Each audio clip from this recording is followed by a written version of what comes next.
Right, competition time. Brand new competition we come up with. My favourite we've ever done, I'll be honest. And a great prize, The Sixth Sense. You get a clip of a great film, and then you get to keep the great film. Now, I'll just explain this competition. I think Karl is a little bit of a frustrated actor. And so, by the power of technology, Karl takes the role in a film. And there's a question about it afterwards. This is a scene starring Karl Pilkington from The Sixth Sense.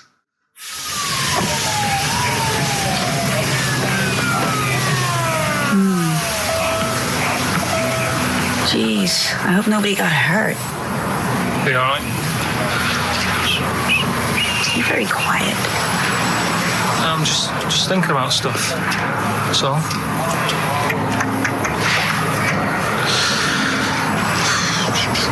You're mad I missed the play, aren't you? A little bit annoyed, to be honest. Went down a storm playing the drums in Little Donkey, but your loss. I'd give anything to have been there. Well, you wouldn't, because you didn't. But like I say, it's your loss, isn't it? Anyway, I'm just quiet because I'm thinking about stuff, like I said. Right? I'll make a big deal out of it. What is it? Well, I was just thinking, what would happen, right, if you put a chameleon on a mirror? How would it handle that? It's a bit weird, isn't it? Oh, you're scaring me. That's scaring you. This'll scare you, right? The other day, saw two old men sat there having a Twix. You never see that, do you? Old fella having a Twix. You see ghosts, Cole? No, just the old fellas having a Twix, boy. They talk to you? No. They tell you to do things? No, because they were too busy eating, but what's that got to do? What are you looking like that for? Do you think I'm some sort of freak or something? Is that... I would never think that about you. Well... Ever. No. Got it? All right.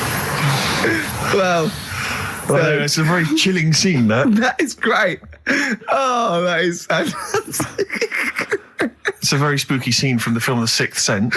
Rick, I think you've got a question. Well, yeah, I mean, Karl played it wonderfully there, the role of the child that sees weird stuff. But who played the original role? What was the name of the child actor who played the original role? It's email only, ricky.gervais@xfm.co.uk. You can win a copy of The Sixth Sense. It's time for the newest quiz in town. This is where Karl inserts himself into a seminal film. Last week, he was the little kid in Sixth Sense. You remember? To great acclaim. The critics loved it. They said a triumph. This week, he's fiddled with The Graduate. This is the scene where, of course, he goes upstairs to the hotel room, and it's on the cards. She's a dead cert, Mrs. Robinson. Well, Here we go then. So, you ready for it? I've brought some condoms from home that Suzanne got for Christmas. Benjamin, What? will you bring me a hanger? A what? A hanger.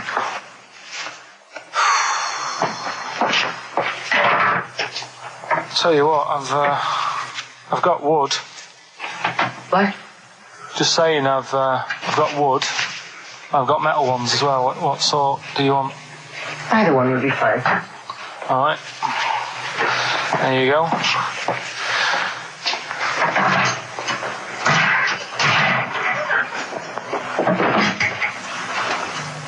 Are you afraid of me? No. No, I've seen weirder things than you. Have I ever told you about the two lads I went to school with who had big heads? Webbed fingers as well. Not related, and weren't mates, but both had the same thing, which is a bit weird. Yeah, I've never found out what was wrong with them. Can I ask you a personal question? as long as it's not about my head being round, because Ricky's always going on about that. He's saying I've got a round head. Well, you can admit that, can't you? No, it's. I'd say it's a normal sort of shape. It's just round. It is, isn't it? Yeah, but what do you mean?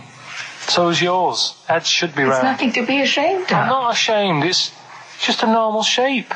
Mm-hmm. And you can talk. Look at your saggy arse. Anyway, get your knickers off. Hello, darkness, my old friend. Oh, that was a joy. Oh dear. It was an absolute treat. Now, I should say that obviously the prize is a copy of The Graduate. Now, bear in mind that XFM is giving away these prizes. Yeah. Karl is so cheap that he wouldn't even buy it on DVD. He's bought it for $6.99 on VHS. It'll be panned and scanned. It won't be widescreen. There's none of the extra features that you get on the DVD. Oh, look at Karl's face. He's gutted. Karl, did you pocket the rest of the cash? No. I have to use my own money to buy these.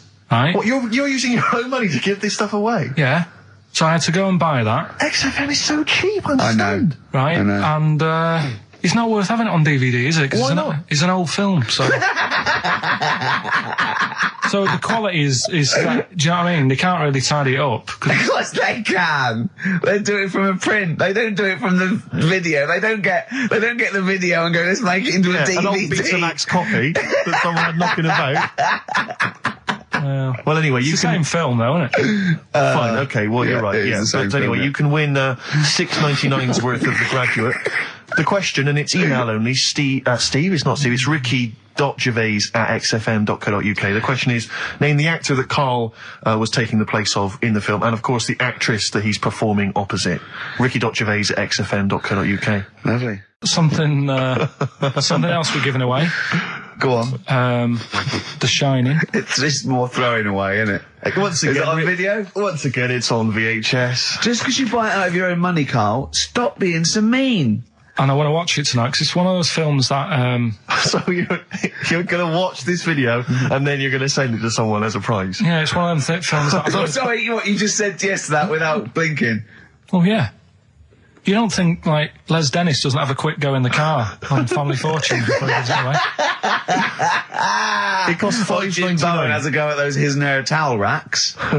It costs $5.99, Karl. Okay, this is Karl in the classic The Shining. And what's the question? Well, we might ask that afterwards. Okay, then.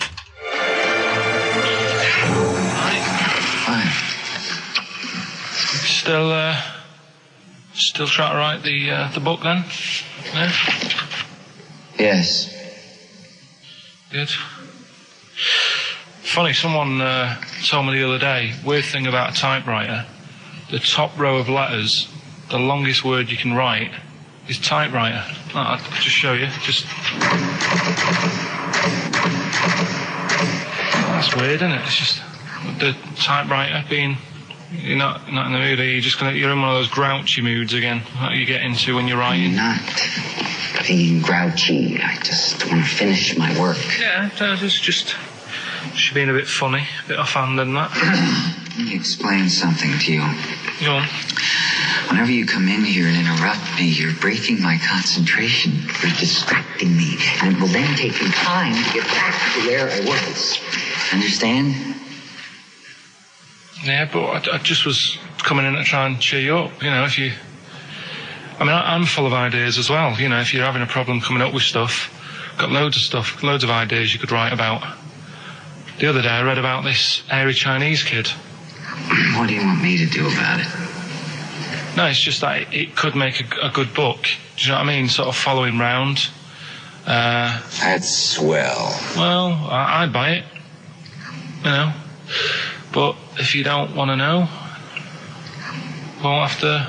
don't bother doing it. But, do you know what I mean? It's just airy Chinese kid. It's weird because they're not normally that airy over there. Yeah, this kid cakes in it. But if you don't care... I wouldn't touch one hair on his goddamn little head. You won't have to touch any hair on his head. Like I say, he's covered. Leave the head alone if you want. Touch his hands. He's totally... covered in it, but... I love the little son of a bitch. Well, don't go that far. You haven't met him, but I can sort it out. I'd do anything for him. I don't think you'd expect that much. Just take him to the barbers 3 or 4 times a week. You know, he's a good little kid. In fact, I'll do it. I think I'll write a book on him. Yeah? How do you think you can handle that? Yeah? You're not too busy, are you? Well, yeah, I'm pretty busy. I've got to sort out some monkey facts for the show this Saturday, but I reckon I can still... Why don't you start right now and get out of here? All right. I will. If you're going to be like that. Couldn't borrow a pen, could I? See you later. There you Haunting. go. Haunting stuff there. Karl Pilkington in The Shining. You know, in the film, Jack Nicholson goes crazy because the suggestion is he's maybe possessed by demons that maybe are in the hotel. But, you know, if I was stranded in a desolate hotel, removed from all human contact with Karl, I'd go mental with an axe without being possessed by demons. That's more chilling to me, trying to get some work done and you keep wandering in. I'm trying to get Karl to spend a couple of days in the caravan with me, just for the hell of it. And he won't. I've offered him money, won't I? I think it'd be a great laugh, won't it, Karl? Oh, yeah, great. That would be terrifying. No, I want to film it. I just want to film it. Like a little video diary. There's Karl there, he's just waking up. Well, if I was stranded in that would be like being... I may as well be with Freddy Krueger and Jason Voorhees. That's more scary. The thing is, Ricky doesn't mess you about as much as he messes me about. No, you see, you've given him an inch. You've given him an inch and he's taken a yard. 12:30 you got in today. In 30 minutes between 12:30 and 1. The old bin lid on the head. He wanted to do that again. Yep. Squeezing my head, think he had a go at. And karate chop on the back of the neck. Yeah. All in 30 minutes. Yeah. Who else can say that? Who else can say that? Who else can say? What do you mean? Anyway, have we got a question then? Yeah, to win a copy of, I'm so embarrassed to say it, The Shining On VHS is worth $5.99 and it will have already been watched by Karl Pilkington, probably not even rewound. Yeah, to win that. And a little bit of tripe and cow eels where it just slipped into his dinner. A barm cake outside. As he was reading the back of the box trying to figure out what was going on. The ingredients. What about this, right? Here's a question. I've got a question. No, go on. No, I want to hear Karl's first. Okay. No, it's about the film. Because when I was whizzing through it, I saw something and thought, oh, that's good. The kid who's in it, he was writing something on the back of a door with lipstick. What was it? Well, that's a tricky question. I can't remember. Nor can I. All right. So the kid in it was writing something on the back of the door. Is that going to be too hard for anyone? Let's see if... I mean, I wouldn't be surprised if there's somebody... Right, the phones are going, so it might be. Yeah, but this is email, isn't it? All right, Ricky.Gervais at xfm.co.uk. What was being scrawled on the back of the door by the little kid in The Shining? Be honest, if you know that, it means you've probably already got it and you've watched it about 8 times. Yeah. Fair enough, though. All right. Right, we've got to give away another prize. Yes, you lucky people. For those of you that haven't seen it and do not have the requisite £4.99 to buy it yourselves, you can win on VHS cassette, panned and scanned. Billy Elliot, the special edition, includes bonus documentary, The Billy Elliot Boy. Oh, and, I'd like to see how they really sort of made that film. Exactly. Well, it's the hit film Billy Elliot, and you can win that on VHS. Because, Karl, I assume you have included yourself in an excerpt from the movie. Taken a scene from the film. Who do you play, Billy? I'm playing the part of Billy. Brilliant. And we'll have a question at the end of it. Come on. Brilliant. 2, 3-part way and Right. Just been down the valley. So you don't know where you... What are you looking like that for? What's wrong with Bally? What's wrong with Bally? Yeah, well, what's wrong with it? It keeps you fit and that. What do you think, Auntie Nora? You think about me doing Bally? I used to go to Bali. There you go. She used to go to Bally. Used to say I could have been a professional dancer if I'd had the training. Bet you were pretty good, weren't you? Wasn't the time you had wind for 5 minutes, was it? But you well glided across... Well, you just shut up! What's wrong with Bally, anyway? For girls. Not for lads, Billy. Lads do football or... Well, I've done that, yeah. Boxing or... Did that for a couple of weeks, so... Wrestling? Wrestling? Yeah, wrestling, yeah. Oh, friggin' Bally. Well... Don't worry about it, anyway.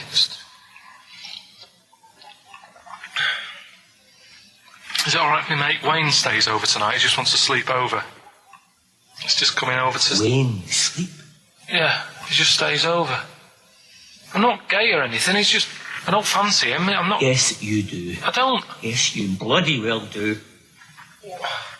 What, just because I want my mate Wayne to sleep over and I've started doing ballet, that turns me into a gay man, does it?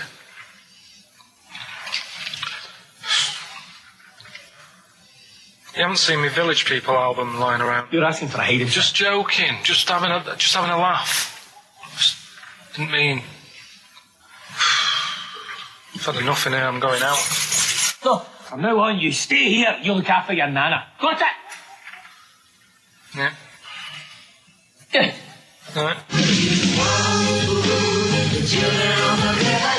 Well, there it is. What's the question? Powerful. I'd like to know what was the name of the actor that Karl was taking the role of. Does that make sense? That's not Yeah. grammatically quite right, but Well, anyway, that's yeah. fine. Who was the young lad that Karl was taking the place of there? Name of the actor, not the character. And just email in ricky.gervais@xfm.co.uk. You can win yourself. You gotta be fast. You can win yourself a VHS edition of Billy Elliot worth £4.99 price. I'm going to leave the sticker on, which has actually got the price on. Brilliant. I'll leave that on so you know just what you've got in you. Which film are you in this week? Looking at Silence of the Lambs. Right, play it. Just play it. Have we got a question? Well, come on No, with who the question cares? after. Who cares? Should Karl carry on? Play it. Right, Silence of the Lambs. The bit where Jodie Foster is having a chat. Good evening, Clarice.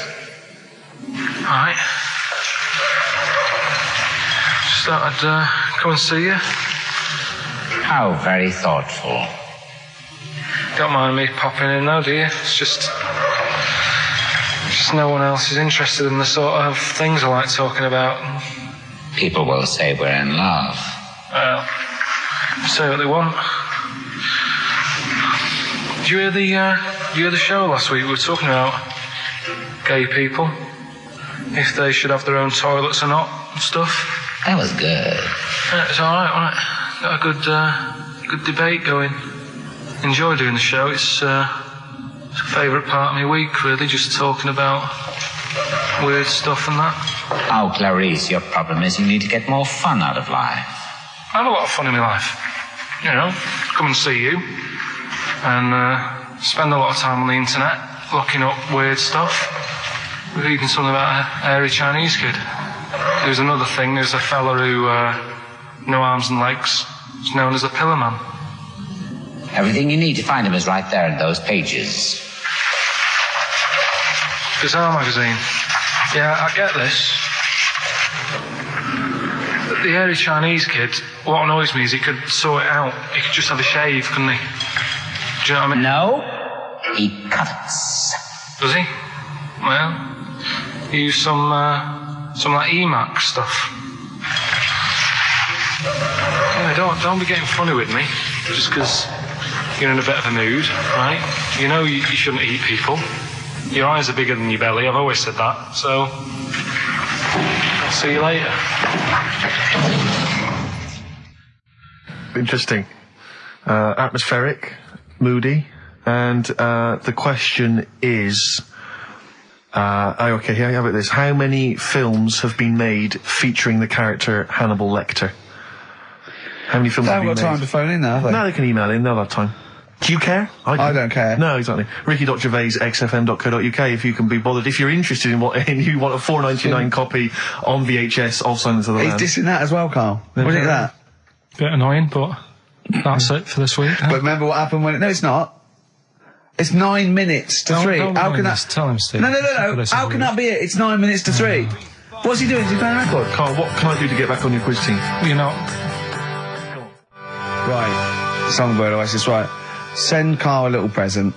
Send him some essential oils or something, or, a little lavender pillow, or just a little message. Send him a little message. Tell him it's all worth it. He's getting all grumpy, aren't you? I just get sick of it, that's all. It's not worth it going through the stress for 30 quid every Saturday. You lying little... You'd get more than 30 quid. Oh, not much more. Anyway, Steve, who's the winner? The winner is Mike McNulty. He correctly answered the fact that there were 4 films featuring Hannibal Lecter. There's a downer now, isn't there? There's a downer. I think it was you, actually. I mean, I don't know, Carl. It's not like I'm just trying to win myself a place on your team, but I actually felt that Ricky was really out of order. I gave him grapes. I thought Ricky was discourteous, if that's a word. I thought he was rude, aggressive, unpleasant. As one person emailed in, a dickhead. So, someone also said you were fat and talentless. I don't like those emailers who do that sort of thing, but one of them said you were really, really annoying. Well, cheers for that, but you're still not on the they didn't team. like what you were wearing. So, back next week. What did he say?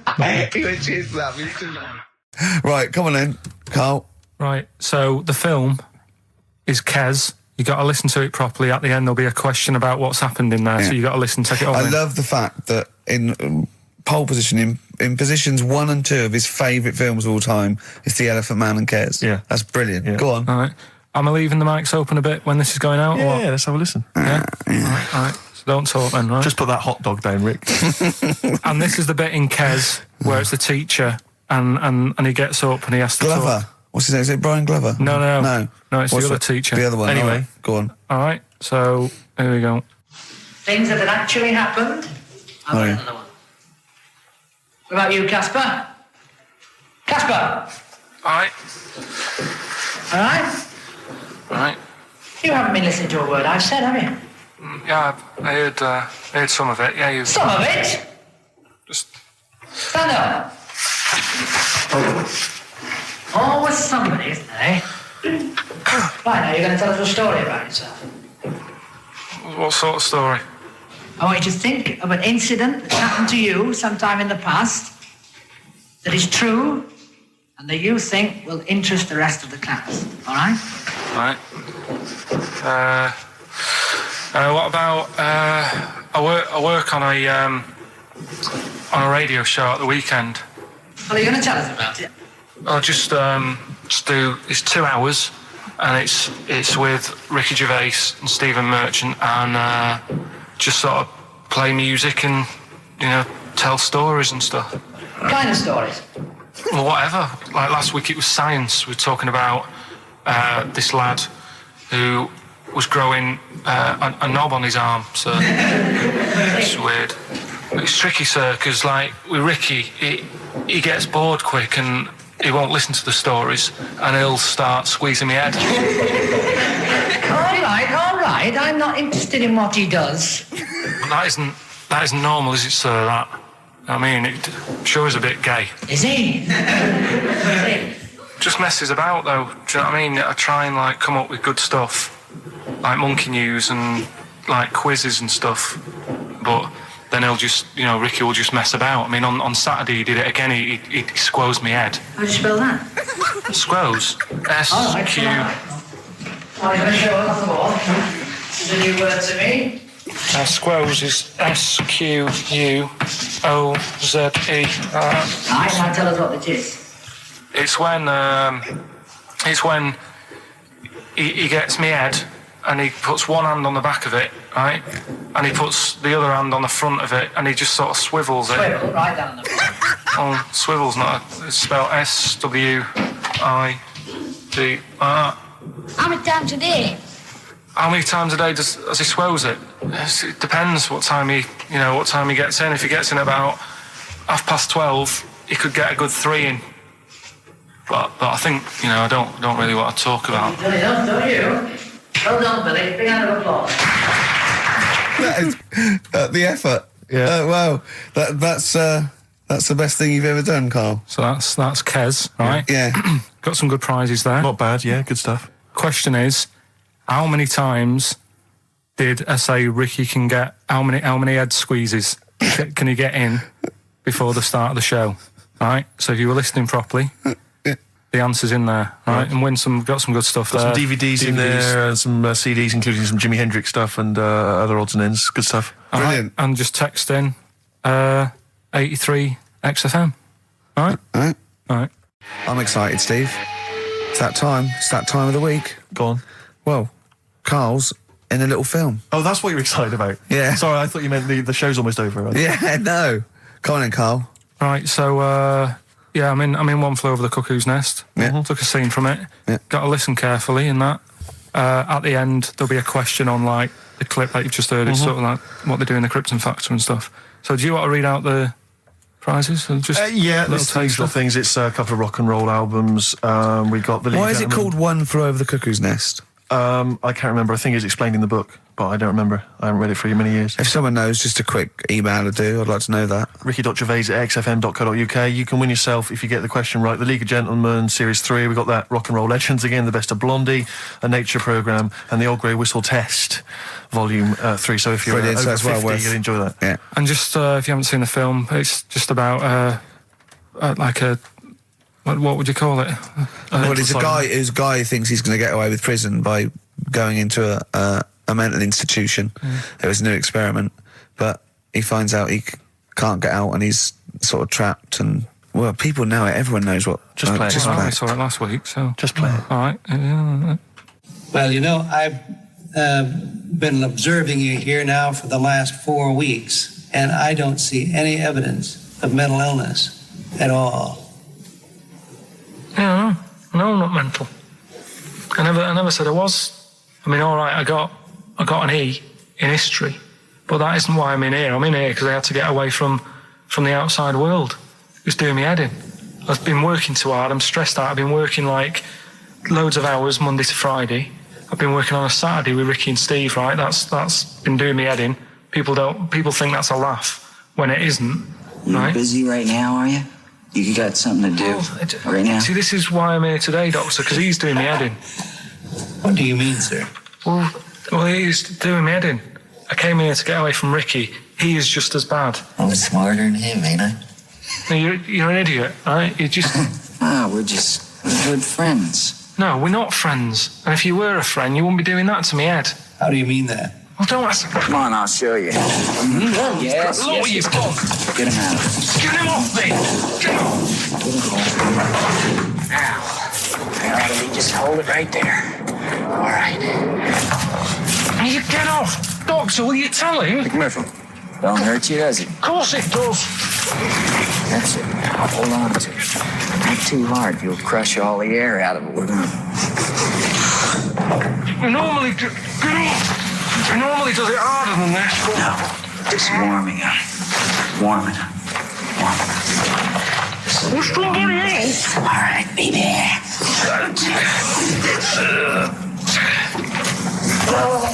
Get off!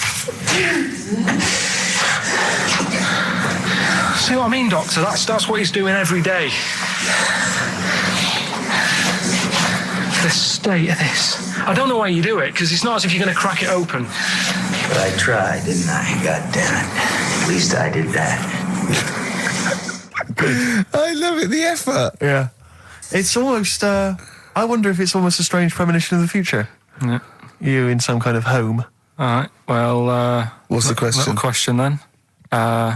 What result did I get in history?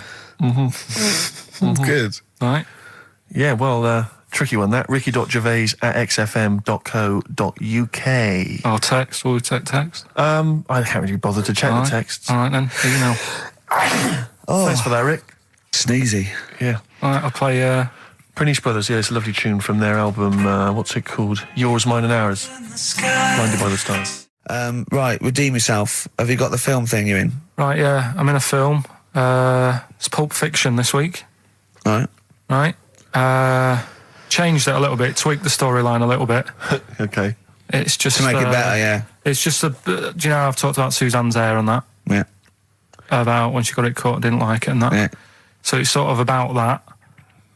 Listen to it, there'll be a question at the end. You can win some good stuff. Yeah, well... Right? So, and this is the scene where they're in the restaurant, do you know, when they're about to do the robbery? Yeah, right. So it's not a restaurant, I've changed that, it's a barber's. Right. All right? Okay. All right. God. There you go, then. Is there going to be a question after this? Yeah. Okay. Right. Girlfriend came in here earlier. Had a haircut, I'm not happy with it. Look at the state of that. Well, don't laugh. Yeah? I mean, I don't want to cause any fuss, but just want you to sort it out. Afraid I can't do that. Well, you can do that, because it looks a mess. Look, my friend, this is just where you and I differ. Well, you've got to do something, because look at it. When she came through the front door at home, I thought Dave Hill out Slade had walked in. Funny, I was thinking the same thing. Look, I don't want to cause any problems or anything. She hasn't even seen it properly yet. She sort of had it cut and came straight home and didn't look at it. Suzanne, just look in that mirror. Look what they've done to your head. But damn it, what is it? Suzanne! No! We're not gonna do anything stupid, are we? I'm the manager here. There's no problem. What do you mean it's not a problem? Look at the state of her hair. Be calm, cooperate, and this will all be over in a minute. I want to go home. No, we're not going anywhere until they've sorted your hair out. I'm not walking home with your hair like that. It's embarrassing. So let's just get it. You die. No, forget having it dyed. Just get it cut. Colour's not a problem. Just sort it out. Just get rid of... Let's see what we can do. Right, good. Look at it. Look at the state of it. I'm trying real hard. Suzanne, just keep your head still there so we can... Just hang in there, baby. You're doing great. I'm proud of you. Just sort that bit out there. Just cut that.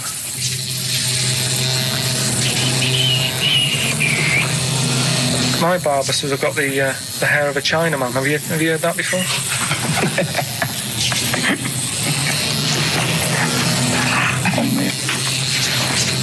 What? What's so funny about that? Is it serious or what? Freaking me out. If my answers frighten you, you should cease asking scary questions. It's almost over. There you go. No, it's not brilliant, but that'll have to do, won't it? I reckon we'll have to buy her a hat on the way home. Yeah, that's probably a good idea. Do you think Suzanne's listening? It's all right, isn't it? I like the fact that in that she's represented with a sort of dimwit southern accent. Yeah. Your girlfriend. So I'm sure she'll have appreciated that. All right, It was nice, yeah. It was a nice... I don't know what kind of copyright infringements that has made. Yeah. Well, Right, well, the question is, what did I say is odd about my hair? Odd about your hair? Yeah. Oh, well, All yeah. right. Fans of the show will know that already, I'm sure. Yeah, so email in, ricky.gervais@xfm.co.uk or, just email, actually. Yeah. Bored? Right? Yeah. You can win some tat. The usual address. That is a beautiful record. Yeah, this is Thunder Road by Bruce Springsteen, as recorded by Badly Drawn Boy. You'll enjoy it. Good job. Right, Karl. This is where he shines. This is where Karl gets... This is what Karl gets Mondays off for. Yeah. Okay, Karl, what is it? You want to explain this? It's the bit when I'm in a film and sort of edit me into it so I'm like an actor in a major film. Yeah. We've done Kes, we've done One Flew Over the Cuckoo's Nest, Shining, stuff like that. Mm-hmm. This week, it's A Few Good Men. Brilliant film. Brilliant film. With Jack Nicholson and that. Yeah. So you listen to this and will we give the question later on? Probably. Let's give it after this. All right. Yeah, we'll give it after we've heard the clip. I haven't really got one sorted, but I'll think of one whilst it's on. So have a listen to this, take everything in, and then the question at the end. So it's a scene where it's the court case. Yeah. All right? All right. All rise. Call your witness. Yeah, he's just coming now. All right, Jack. Colonel. What? I'd appreciate if he would address me as Colonel or Sir. I believe I've earned it. Defense counsel will address the witness as Colonel or Sir. All right. All right, Colonel. Bit smart today with all the army stuff on. You ever served in an infantry unit, son? Nah. Brother did. He was in the army. Got kicked out though because he went for a packet of fags in a tank. Weird that, innit? No, it's not. It's tragic. I wouldn't say it's tragic. I'll show you something tragic. I always carry this book around with me. I always show it to people. It's got like the top 50 weird people in the world in it, right? It's all sorts of weird stuff in it. Look at this one here. It's a fella, right? He's got 2 heads. And the weird thing is, right, is the top 50 weird people in the world. He's at number 50, he's got 2 heads, right? Makes you wonder what's going to be at number 1, doesn't it? Are these really the questions that I was called here to answer? No, but look at it. Imagine if you were his mate. You wouldn't get a word in edgeways, would you? If you maybe didn't have any friends. Probably right, they say, don't they? They say 2's company, 3's a crowd, so... Please tell me that you have something more, Lieutenant. Yeah, I got loads more. For this fella at number 36, look at him. 3 legs. Little fella with 3 legs, right? Guess what his job is? My answer is I don't have the first damn clue. Well, I'll tell you. He's a juggler. I beg your pardon? He's a juggler. This is ridiculous. I know it's ridiculous. You're probably thinking what I'm thinking. Why wasn't he a footballer? Be great at keepy uppies and that. I'll answer the question. You want answers? Yeah, it's just that I'd like to know the truth. Because you can't handle the truth! Gentlemen. Well, I've paid for the book, so I think I'm entitled to know why I don't give a damn what you think you are entitled to. You better get somewhere fast with this, Lieutenant. What about this one, then? This lad here, he's 12 years old, he looks 48. What do you think? No. Why not, though?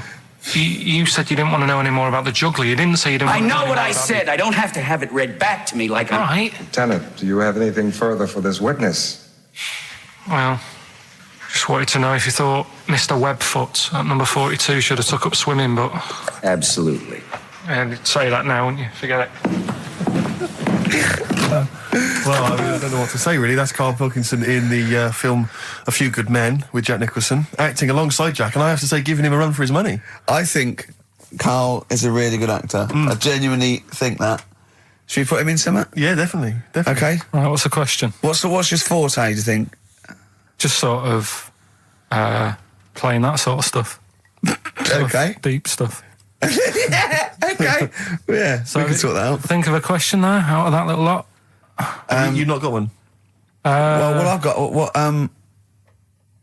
It was at number 36, whatever it was. What was it? Don't know. Let's. It was number 50. It was at number 50. Yeah, all right then. Okay. Yeah, who's number... what... Yeah. Well, yeah, what was odd about the guy who was at number 50 in the 50 weirdest people list? And just text in 83 XFM and put your address on there as well and that. What prizes are there, Carl? Loads of stuff. Yeah. Let me just have a quick look. Oh, that's actually not bad. There's Lord of the Rings on there. Michael Palin's Around the World in 80 Days. If you've not had a chance to see that yet, it's been repeated about 80 times.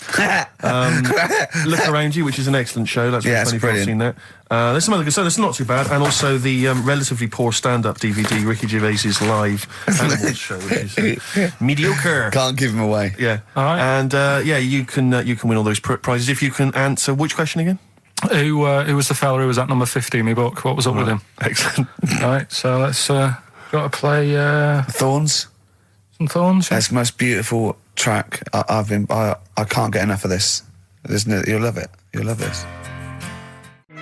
Billy Bragg, the Sunday Boy on XFM 104.9. Ricky's laughing because he's just thrown something at Karl. It made him jump.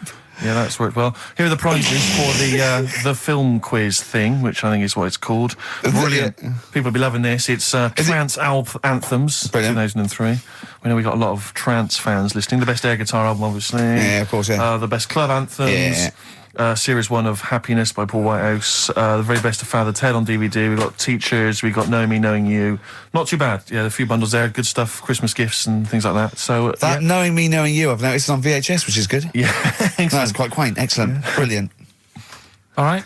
Yeah, so explain the conceit of this? It's when, we sort of dig out a film that I've been in. Mm-hmm. And this is... I don't know if I'll tell you what film is, because that might be the question, thinking about it. Because there isn't that much going on in the clip. I think we need to know what the film is. Do you? Yeah. All right, it's Rain Man. Okay. Why is he called Rain Man? Is that going to be the question? Yeah, I know the answer, Carl. Don't worry. Don't look at me like that. I do. Oh, well done. Yeah, you watched the film. Yeah, you should.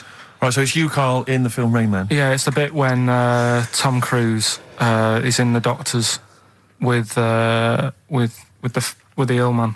All right. There we go. You ready? Well, I'm not a psychiatrist, but I do know that his brain doesn't work like other people. Wait, I am sat here.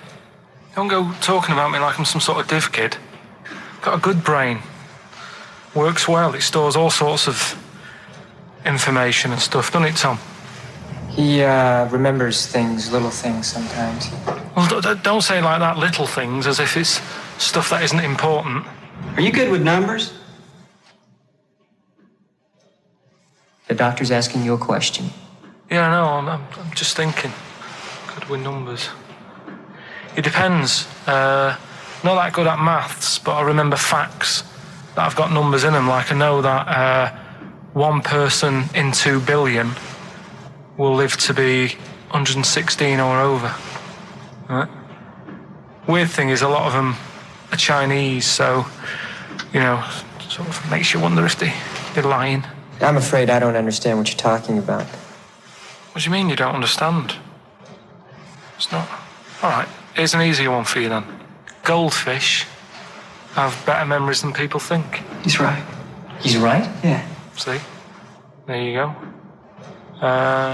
Goldfish related. Oldest goldfish in the world was 41. No. Yeah. Funny thing is there, if it was a goldfish with a dodgy memory, could have been older. Could have been, you know, pushing 45. So. That's amazing. I mean, that is amazing. He should work for NASA or something like that. Well, don't go that far. You know, they're the sort of things that I like reading about. You know, I've got that big book there. It's full of sort Did you read all this? Yeah, don't... You read all these stories that are in this book. Don't bother touching it. Maybe you better put it back. Give it back. Get off. Okay, no, Ray, take it easy. I'm not gonna... I won't touch anything else, Ray.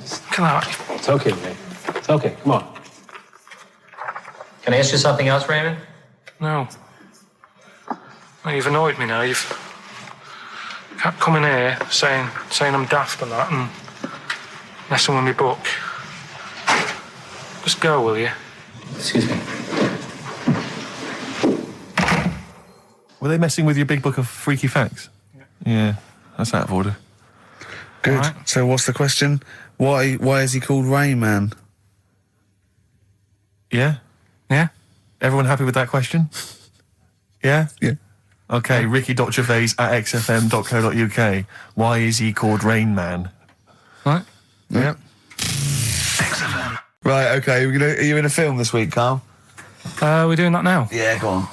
Get it over with. Hang on a minute, then. Get it over with. Let's get this show over with. We can go home. You can go off to Lanzarote and sit on some ash. Some charcoal. He's not happy about that. That's annoyed him. The listeners have all ganged up on him. Yeah. XFM giving him 2 CDs. We've had more calls for his resignation this week than ever before. What do you think of that, Carl? What do you mean? There's another reason. Do you know what I mean, though? Because he's grumpy. He's not just giving it. He goes, well, I can't help it, can I? I don't want it. You're being paid well to do a job. People have tuned in to be entertained, to have good songs. Me and Steve are working I'm pressing here. the buttons. I'm paid to press the buttons. That's what I'm doing. Has every CD started on time? Then Yeah. why would they give you Monday off if you just paid to press the buttons? Don't get every other Monday off, do I? So have you stopped doing that now, have you? Well, yeah. Why? Because there's work to do in that. I'm not moaning about it. Let's get on with it. Right, Scrooge, right, is the film that I'm in. Thought I'd do a Christmassy one. Okay. Right? Yeah. Get people in the Christmas mood and that. Yeah, you have got people in the Christmas mood. You're like Santa visiting them. So it's you in the film Scrooge. Yeah. Which version of Scrooge? The old one. Is it? If it's just you moaning with bells, I'll be annoyed. Right, That is essentially Scrooge. yeah. Right, Scrooge, listen to this, and then there's some question at the end. All right. And you can win some stuff and that. Yeah. All right. Yeah.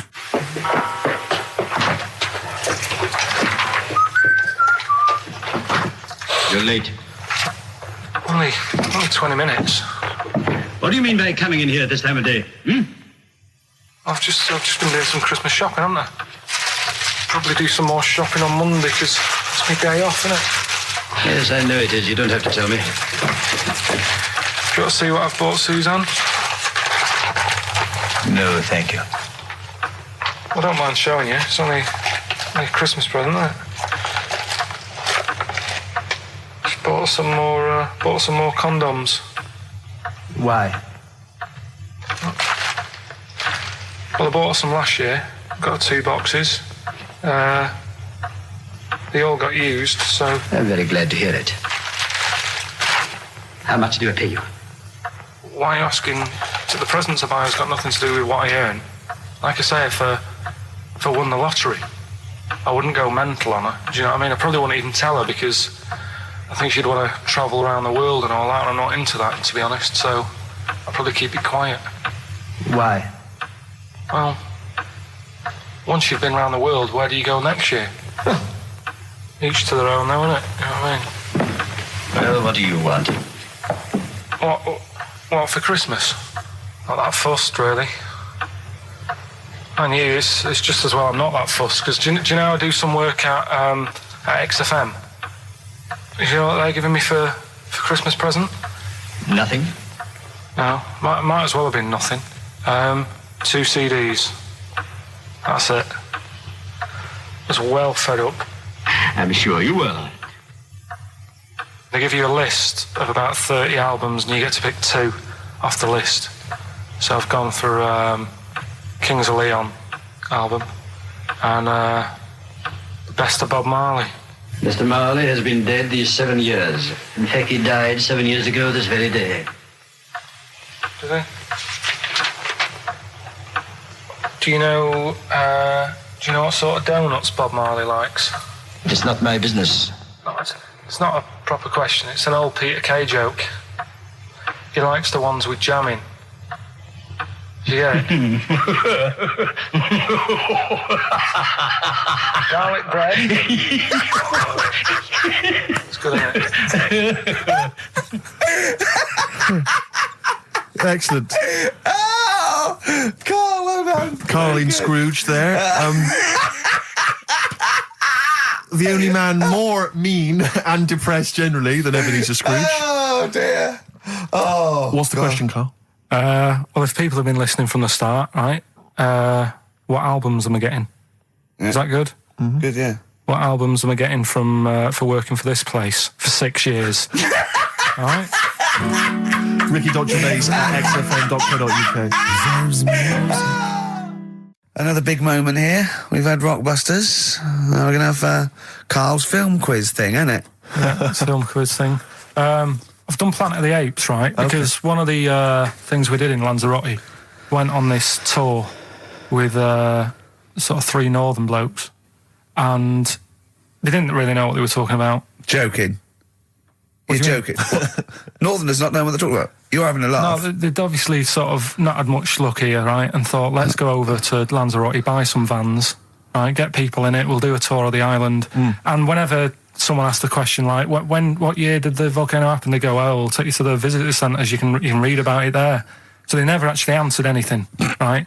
So they were useless. But one of the things that they told us was that Planet of the Apes was filmed in Lanzarote. Right, okay. Right? That makes sense. A bit of it. Well, does it? Does it make sense? Well, what do you mean? Well, maybe it was, maybe it wasn't. Okay, anyway. No. I mean, if they wanted to show sort of an barren, sort of post-apocalyptic sort of subject, choose where you went on holiday. Yeah. Obviously. Yeah, but when we were there, he took us to this sort of beach, and I said, "Is this where they did it?" And he was like, "Yeah." I said, "What? Right there, yeah." And I watched it, and I couldn't see where I was. Yeah, you know that if you watch a film from 1968 and you've been to the same place, you're not going to feature. You're not going to see you in the back walking along the beach. It's a new one, new Planet of the Apes. Oh, the recent Planet of the Apes. Yeah, that's what they said. Yeah. Right. So I thought I'd sort of. Now that sounds a little bit more far-fetched. I'd have thought that was probably a lot in Hollywood. Yeah. Well, anyway, is this the current Planet of the Apes or the old one you've done? Current Planet of the Apes. This is the recent one. All right, there'll be a question at the end of it, so listen on that. Is this entertaining to anyone, this? I mean, just take the last 4 minutes of conversation. But seriously, Rick, who cares? I don't. Do you? No. I don't. DVD's selling well. Exactly, what do I care? All right, go on then. All right, so Planet of the Apes, question at the end of it, listen and win some stuff, all right? Hey, where am I? What is this place? Hang on a minute, hold on. According to the Lanzarote guide, we've been dropped off at the volcano bit. Apparently there's 36 volcanoes here to be seen.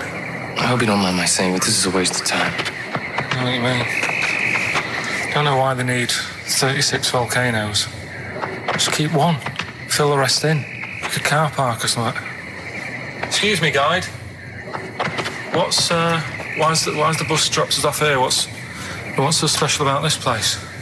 Well, According to our holy writings, that is where creation began, where the Almighty breathed life in the time before time. It's amazing, that, isn't it? All this has been stood here for years and years. What about the coffee shop there? Is that old, is it? Well, nothing. You're out to rip us off. I raised about £4 for a coffee there. Always ripping people off. That's what annoys me with these trips. You get us in the middle of nowhere, we die in a thirst. I'm not able to do without. The reason I've come here, I believe this is where they did Planet of the Apes, innit? Love monkeys. Especially the ones in Planet of the Apes, because they talk and that. Talking monkeys can't exist. Joking, aren't you? Of course they can. Getting up to all sorts of stuff. I read about a monkey the other day who worked on the railway. Right? There was another one about a chimp that did a bank job and went off to Spain to sort of... Shut up! Oh, yeah. What is that? Little monkey fella. It's come from that little coffee shop. It's been serving coffee. Now that is worth paying £4 for. No, you're teasing him. I'm not teasing it. It's working, isn't it? It's serving the... We want some coffee. Get us some coffee. I've heard about this. You can buy coffee that's been sort of hand-picked by monkeys. It's like Coffee Mate, except it's more sort of coffee primate. Yeah? Hello, little fella. We want coffee. What do you mean, we? You're gonna have a coffee, aren't you? What else are you gonna do? Go and look at another 35 volcanoes? I'm staying here. I'm having a monkey coffee. It's brilliant. You find this amusing? Jesus, it's a talking monkey. Right, mate. Have a couple of coffees. Don't start now. We're off duty. I'm starving. What do you mean you're off duty? Have you bananas later? Just get us a couple of...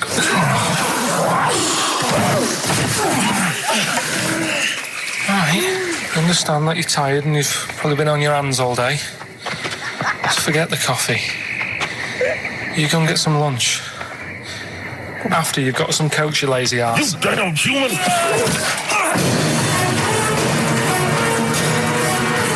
Powerful. Lovely. Excellent. So, what's the question? If you've been listening to the whole show, how many volcanoes do I think's on the island of Lanzarote? Okay. Yeah. I might have it wrong, what I've been saying, but it's roughly around that. Yeah, so what have you been saying? Yeah. Yeah. All Brilliant. right. Ricky.Gervais at xfm.co.uk. You're more likely to win the prize if you leave your address on the email. Yeah. Because otherwise we can't really be bothered to phone people or email them back. So, Good point.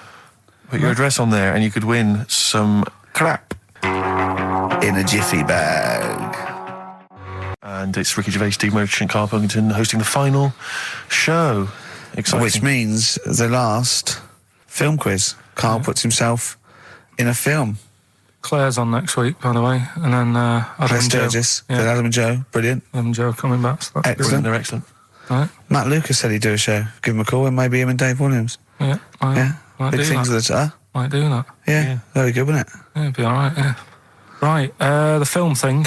This is when we get like a film, and I'm in it. Right. So I'm doing. We talked, a bit about gay fellas and that today. Yeah. So we're doing When Harry Met Barry. Okay. All right. Yeah. And listen to this, and then there'll be a question at the end, and you can win some more stuff. We've got DVDs. Some more shite. Some more good CDs and DVDs and that. All right, let's hear it. So When Harry Met Barry. All right. We've got 18 hours to kill before we hit New York. Oh, yeah.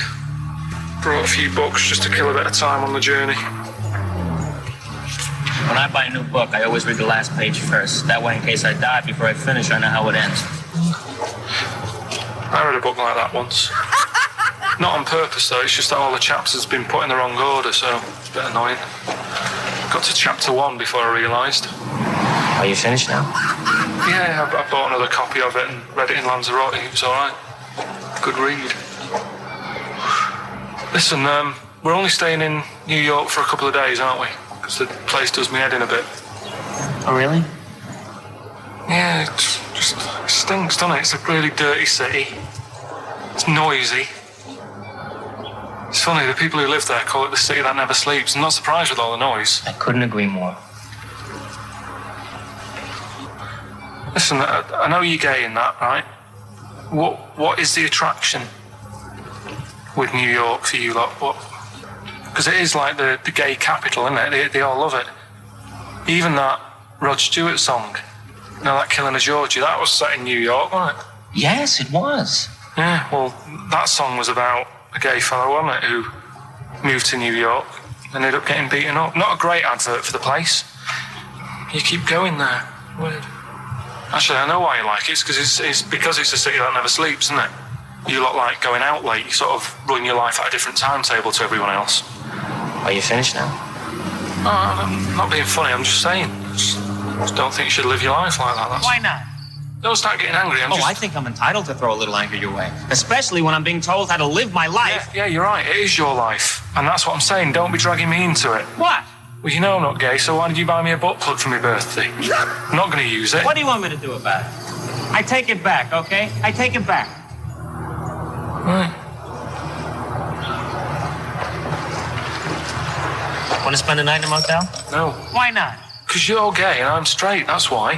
Why aren't you seeing anyone? Well, I'm seeing Suzanne again. We only split up for a few weeks when she had that funny haircut that made her look like David out of Slade. It's grown again now. She looked weird, didn't she? Well, but forget that. Anyway, don't want to share a bed with you again, not after last time. Oh, geez, what are we supposed to do? Well, this isn't normal, mate. Pull over, forget it. All right, Forget don't it. you... I don't want to talk about it. How is that possible? Just pull over here. Fine, but let's just... That's nothing, eh? Get a B&B. And by that, I mean bed and breakfast. Not bum and bollocks, as you call it. Yeah, right? one thing straight. Not interested. See ya. Oh dear. Excellent. Oh, little Karl Pilkington. When Harry Met Barry. It's a classic film. What's the what? What song was I talking about? That, you know.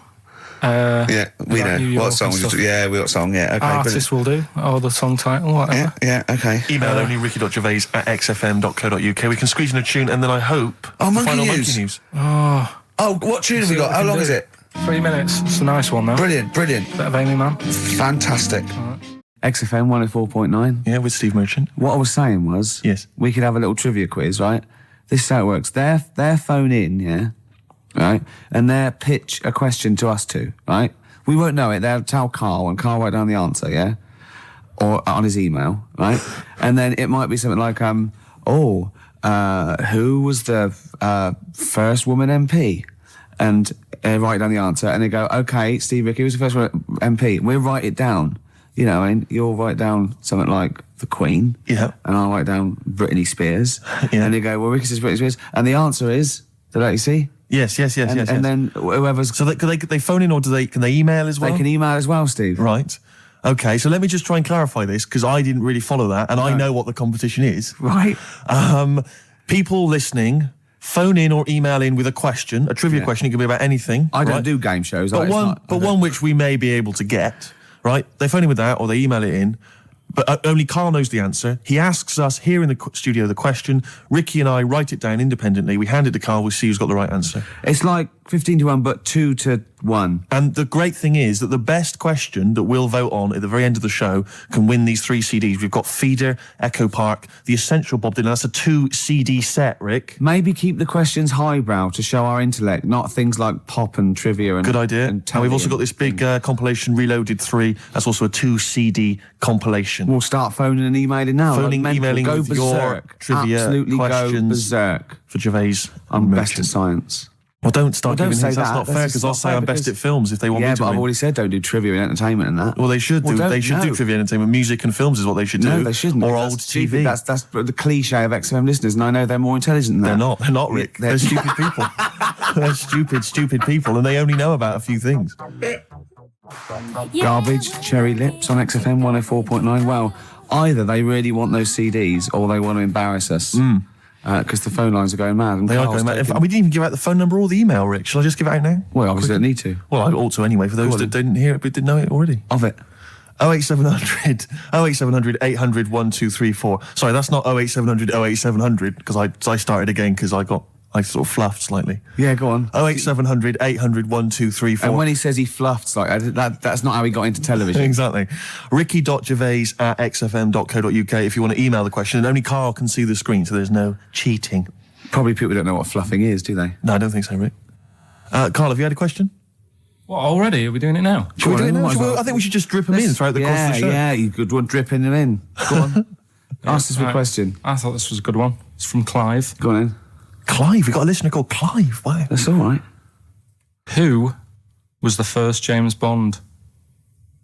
Oh, is this film one? I know No, that. but wait a minute. I know this ambiguity because we've talked about it. We've talked about this ambiguity before. You see, he might be deliberately embarrassing us because the old myth is that someone played it on radio that we all know and love. Yeah. Now, he should have specified, did he mean the film James Bond, the first film James Bond? Can I just say, we won't count this one because the definitive one, I've talked to Glyn about it as well, it's Dr. No was the first one of the team that we... Sean Connery. So Sean Connery's the first screen James Bond. So we agree on that even if we're both wrong. What did he say it is? I bet he said it was Bob Holness who played him on radio in like the 1950s. He didn't say the radio bit, but he said Bob Holness. From Blockbusters. Yeah. And I was drawing a little Blockbuster thing. That's really spooky. That's weird, isn't it? But the thing about that is I'm worried if it might be a myth. It may be a myth. I don't think it is. It's that we can't... 1 point to me then. No. Yes. No. Well, did you know it? Did you know it? We talked about it. No rubbish. Yeah, but if we talked about it, did I say it to you? No, we agreed that it was Sean Connery because it just like we didn't count Casino Royale because you said it wasn't by the same team. Yeah, but that wouldn't have been the first James Bond anyway because that came later in the series. No, Rick. No. Don't play the music. There's no way. That's clearly a point. You didn't know it was Bob Holness. He meant it was Bob Holness. I knew the answer, wasn't it? Well, fun-loving criminals, Scooby snacks. Anyway, it doesn't matter because we both agreed once in a pub that the right answer is Sean Connery. Yeah, but wait a minute, we both Rick, knew the that. point's not that. The man phoned in with a question and the answer the man was after was Bob Holness. Oh, okay. And that's the answer I'll tell you what, the answer I was after was me. But that's nonsense, Rick. He's the question master, the man who phoned in. That's ludicrous. You to face the facts. You can't say what number am I thinking of? It's got to be the real answer. No, but I knew the answer he was after. So brilliant. Yes, because that's, even if he's got it wrong, it's such common parlance now that Bob Holness was the first James Bond that I knew the answer. Face the facts. Right, give us another question, Carl. Jeez. Give us another question. God, he's a bad loser, isn't he? I had a good one here, but... You've forgotten it? Or I sort of scribbled it down. This is brilliant, isn't it? Hang on a minute. We can edit this out, can't we? It's not live, is this? It's only a piler. This is going to look great when it comes out. Go on. Which food... Yeah. Carl, you know making up the question. No, it's just that I sort of took down the important bits. But this is amazing. This is amazing radio. Go on. Which food kind of doesn't make you fat? Jeez. What kind of a question is that? Oh, this is No, it is proper. I love it. Imagine this on the Weakest Link. What kind of food doesn't sort of make you... I mean, it doesn't make you fat. Okay, do you want Basically, no sort of calories in it. Celery. Water. Well, I mean, what do you mean? Do you mean a vegetable? No, do you mean you're right. Apparently, it uses up more calories to bite it than... Yeah, but wait a minute, Rick. One all. No, it's not 1-1 because you're supposed to write it down. You didn't know. But you didn't... what do you mean I didn't know? You're supposed to write it down. That's the whole point. We're writing things down. You said water. You said water! Well, that's because I thought we weren't taking the question seriously because you didn't know what he's talking about. 1-1. We got to set the rules. This is... Bit too much like Portishead for my liking. Was it? Yeah. I quite enjoyed it. Beat a band. Well, that's because Portishead are from your neck of the woods, isn't it? Was it? Portishead, I think you'll find. Yeah. I embarrassed myself. Right, another question, quick. Is this question a real question with a definitive answer? Or is it like, what is my most comfortable chair? I don't know why people aren't going to maybe like Trivia Pursuit or something, just getting a question off that and then... Because they're a little bit more discerning than that, Steve. Have you heard the questions? They don't know what they're talking about. This is stuff they've overheard in pubs. Come on, ask it, Carl. I look at the Carl takes down and goes, what's that? I know. What am I meant to write? Go on then, ask this one. Right, what sort... No. The Pope. Yeah. What semi-precious... Sorry, Mrs. Robinson, we're going to have to let you go. Yeah. Go on. You are the weakest link, Carl. Goodbye. Yeah, go on. The Pope. Yeah, the Pope. Yeah, we've got the Pope. Yeah, that's not strictly a question. He wears a... he wears a dustman's hat. He wears gore-blimey trousers. Yeah. Does he live in a council flat? Yeah, he lives in a council flat. He wears a semi-precious stone. What's the stone? The Pope wears a semi-precious stone. What is the stone? You mean, what is it called? Yeah. What is it called? What, is it got like a kind of papal name? I think it's like, is it a 18-carat one? So we got to try and get the carat of the Pope's big diamond. He calls it Dennis the Stone. Do they want the type of gem it is? Like, or is there some kind of papal name for it? Or do they want it like the Rosetta Stone? Or I don't know. I can't actually. Play a record. Play 2 record. Let's not. Where's your head at? Basement Jacks. Right, okay, let's get this right. Have we knocked this on the head then? It's just not happening. Oh, here he is. Look. Here he is. Come in. How have you... Oh, God. I don't believe that. Oh, that's pathetic. I do not believe that. That's absolutely pathetic. Now, they won't believe this, will they? No. Right, if I say that Jonathan Ross just got his massive member out, and he is a big lad, come and sit down. I've got your tickets, Mr. Gervais. Thank you. What's going on here then? I mean, why are you dropping off tickets? Well, because, you know, in the spirit of the Comedy Awards, we like to have the rising young stars of the British Comedy Awards. That's right, and that's me. Well, we couldn't find any this year, so we asked Ricky whether he would sit in the rising young star seat, and I wanted to deliver the tickets personally, so there's no excuses if he doesn't turn up later. Yeah. I always suspected that you were sort of pretty well endowed. Yeah. And now we've seen, it's on webcam. That was just one of my cocks. That's the one you're wearing today. That, didn't we? Did you? Don't say that. No, This is meant to be the happening young station. What's going on? No, you can't say stuff like that. You can't. Just careful what you say. Look at after Julian Clary. 10 years in the wilderness, and he comes back in a person life. 10 years in the That can wilderness. happen to you. That's Jesus you're thinking of, isn't it? Just because you're on everything at the moment. I walked in here, and I came in here, and I thought, this is the young happening place, and what do I see in here? 3 old men sitting What are you talking about? I'm only 28, 27. You're wrecked. You all look wrecked. Well, that's because we're always partying. I was looking for some youngsters. Where's the youngsters? I wanted to see some tight leather pants. I wanted to see some foxy chicks hanging on you every word. What is it? It's a bunch of old blokes on a block up there washing up in a sink. But look at him. He even dresses for radio. Look This at is him. ludicrous. It's amazing. It's like, you're I love the fact you were on the phone to Gervais last night, weren't you? Asking his advice on clothes. Look at him. He's going for the man down the DSS. I like that look. That's a nice look. Have you got a single pair of trousers that aren't elasticated at the waist?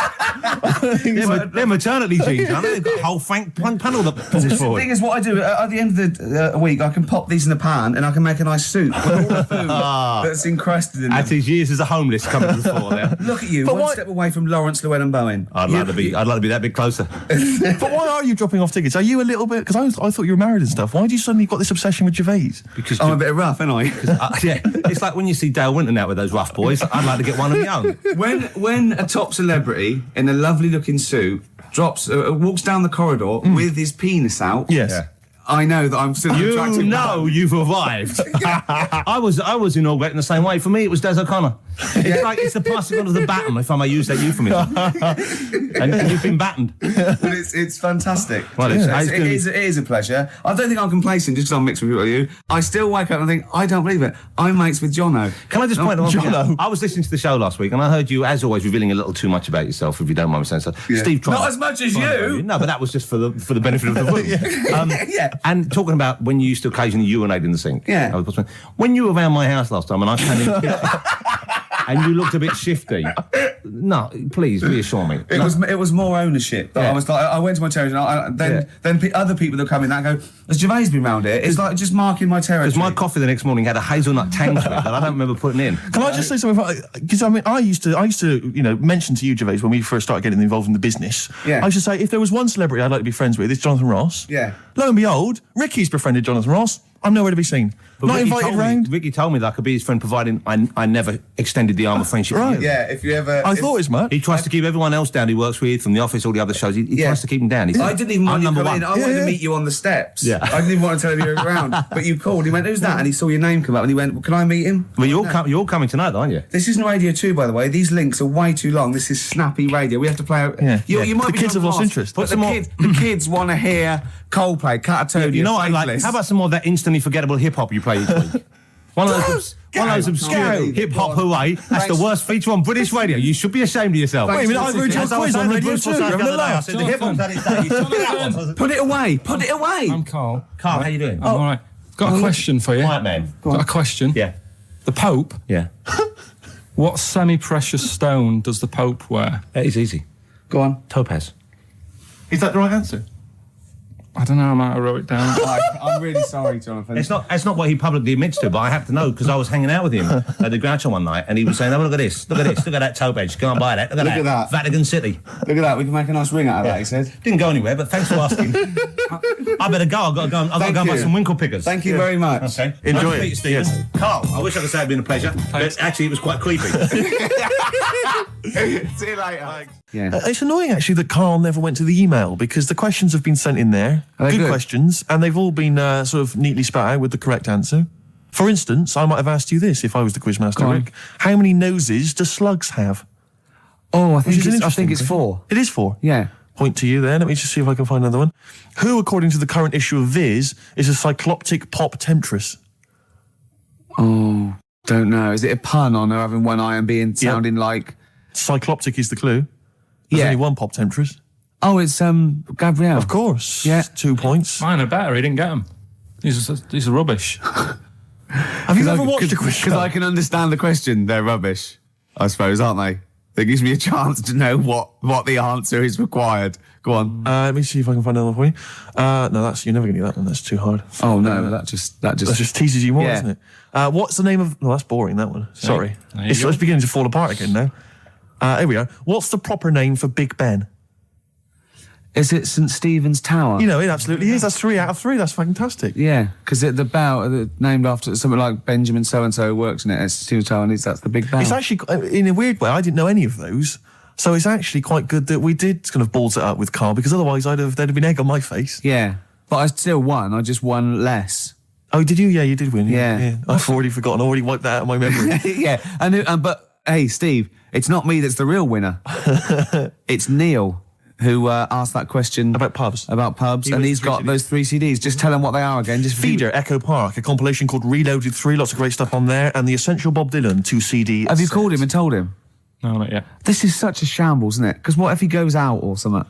Actually, if he's listening, can he give us a call? That is so lazy. Can't we call him like Tarrant would? I would have had his number. You've not got his number? I forgot. Oh, this is unbelievable. I said get the numbers, Carl. I wanted to go for the Pope one. Carl, do you actually work here in the week? Or, like, did you just, you know, like in a film when they knock someone on the head, put on the spacesuit and go to the moon? Is it like Secret of My Success and Michael J. Fox? You actually work in the post room, but Saturdays there's no one around that recognises you. So you pretend that you're a producer? Yeah. Because you don't seem to know any of the rules. Because I reckon that name's made up. When did I say a producer? When did I say I was? Carl Pilkington is a name that you'd come up with on the spot. No, he doesn't work. No, he's not a producer. He says he works in sound. That's what he says. Yeah. Well, I'll tell you what. Work with this. This is my song for the lovers. It's a beautiful track. I've played it before. I'll play it again. It's one of my favourite tracks of all time. It's Bob Dylan. If You See Her, Say Hello. Here's a little bit of trivia for her. This is the last song I ever played on the old XFM before they came in and said, "Okay, you can go now." That's incredible. Isn't it? Bringing tears to my eyes. Lovely. Well, the greatest singer-songwriter of all time. Beautiful. With one of his best songs there. Absolutely. Bob Dylan, If You See Her, Say Hello. She might be in Tangiers. I mean, he's having a go. If you're going to go to Tangiers on the off chance to try and find her, I wouldn't bother. Yeah. You know? But I mean, you know, he's certainly if you're going to be there, then he's have a desperate. look. He's desperate. He's going, well, she might be in Tangiers. Have you checked upstairs? She's definitely not upstairs. Just have a look. Well, anyway, that was Song for the Lovers. But because I'm so excited about having such great prizes to give away for the first time, some albums that Carl found, we've got the lucky winner on the line. Hi, Neil, are you there? Yeah, I'm here, Ricky. Hi, you're a winner with XFM. Fantastic. Yeah. Do you like Feeder? They're a good group, aren't they? Feeder, well, yeah, the kids seem to like them. They do. The kids like them, and then Bob Dylan. He's a great, lovely bloke with a guitar, isn't he? You're working hard, aren't you? I'm fed up with this, mate. Really, honestly, I just don't know what else to do. I come in every week. I try and do. Yeah. You have to write a new series of The Office. That's what you have to do. I'm trying, but I've got voiceover work now, so there's more money in that. You know. You're everywhere. Yeah. Woolies adverts. Yeah. Oh, sorry, I shouldn't mention that shit on the radio. No, it's all right. So, Neil, Steve Merchant here. Will you be looking forward to receiving these albums? You've got Feeder, Echo Park, Bob Dylan album, the best of, and a compilation. You looking forward to them? Oh, absolutely. You know, I mean, it's going to really lift my Christmas. I'm not going to get to go home this year, so that's going to make up for it, I'm sure. Neil, what of those three? Which one will you be putting on first? I think Feeder, Echo Park, because the kids seem to like it. Okay. Excellent. Thanks very much, What will you be doing for the rest of the weekend? Are you going to be chilling out?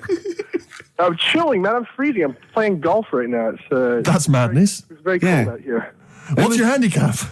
What's my handicap? My short game's terrible. But right, yeah. You're going to be watching the National Comedy Awards this evening. I hear that The Office is nominated. You guys are the shoe-in. Sorry? You're a shoe-in. It's yours. Thank you. I don't know what a shoe-in is, but I'd like to go to one. I think it means like foot in the door. Lovely. Yeah, not foot in the door. It's like it's yours. Your name's already on it. Oh, really? I Wow. would think so. Yeah. Well, why would Ross stop around? I don't think he makes the decisions. Neil, but thanks very much for calling. Those prizes are going to be winging their way to you. We're just like real DJs, aren't we, Neil? Just say we're just like real DJs and we'll leave you alone. You guys are just like real DJs. Enjoy your game. Cheers, bye. The reason you became king of the universe, of course, is because of your fascinating French bread anecdote. Oh yeah, come on the story? then. What? How did baguettes come about? If this is going to be someone cooked a loaf a bit wrong and said I can still make a sandwich out of it, I'm going to hit you. No. Go on then. Right, Napoleon, when he was at war and that with Russia. 1812, yeah. Yeah, all his soldiers were like, not used to the cold weather and that. So they said, take some clothes in your bag with you because it's going to be nippy out there. So they put all the clothes in the bag. Sure. They were told, it's Napoleon, for Christ's sake. No room for any food. You're joking. So couldn't they make some sort of like sandwich? No, it wouldn't fit because of all the clothes. You had to take extra gear. Sure. So, anyway. I can see where this is going. I'll be honest. Is there a baguette-shaped gap left in their holdall? They thought, let's make some bread that you can fit down your trouser leg. What? That's not true! No, it's not, I read it in Euston train station. I was waiting to go back to Manchester. Where did you read What, this? scrawled on the wall in graffiti? Yeah. Do you know Was it also meet me here for cock fun at 12 o'clock?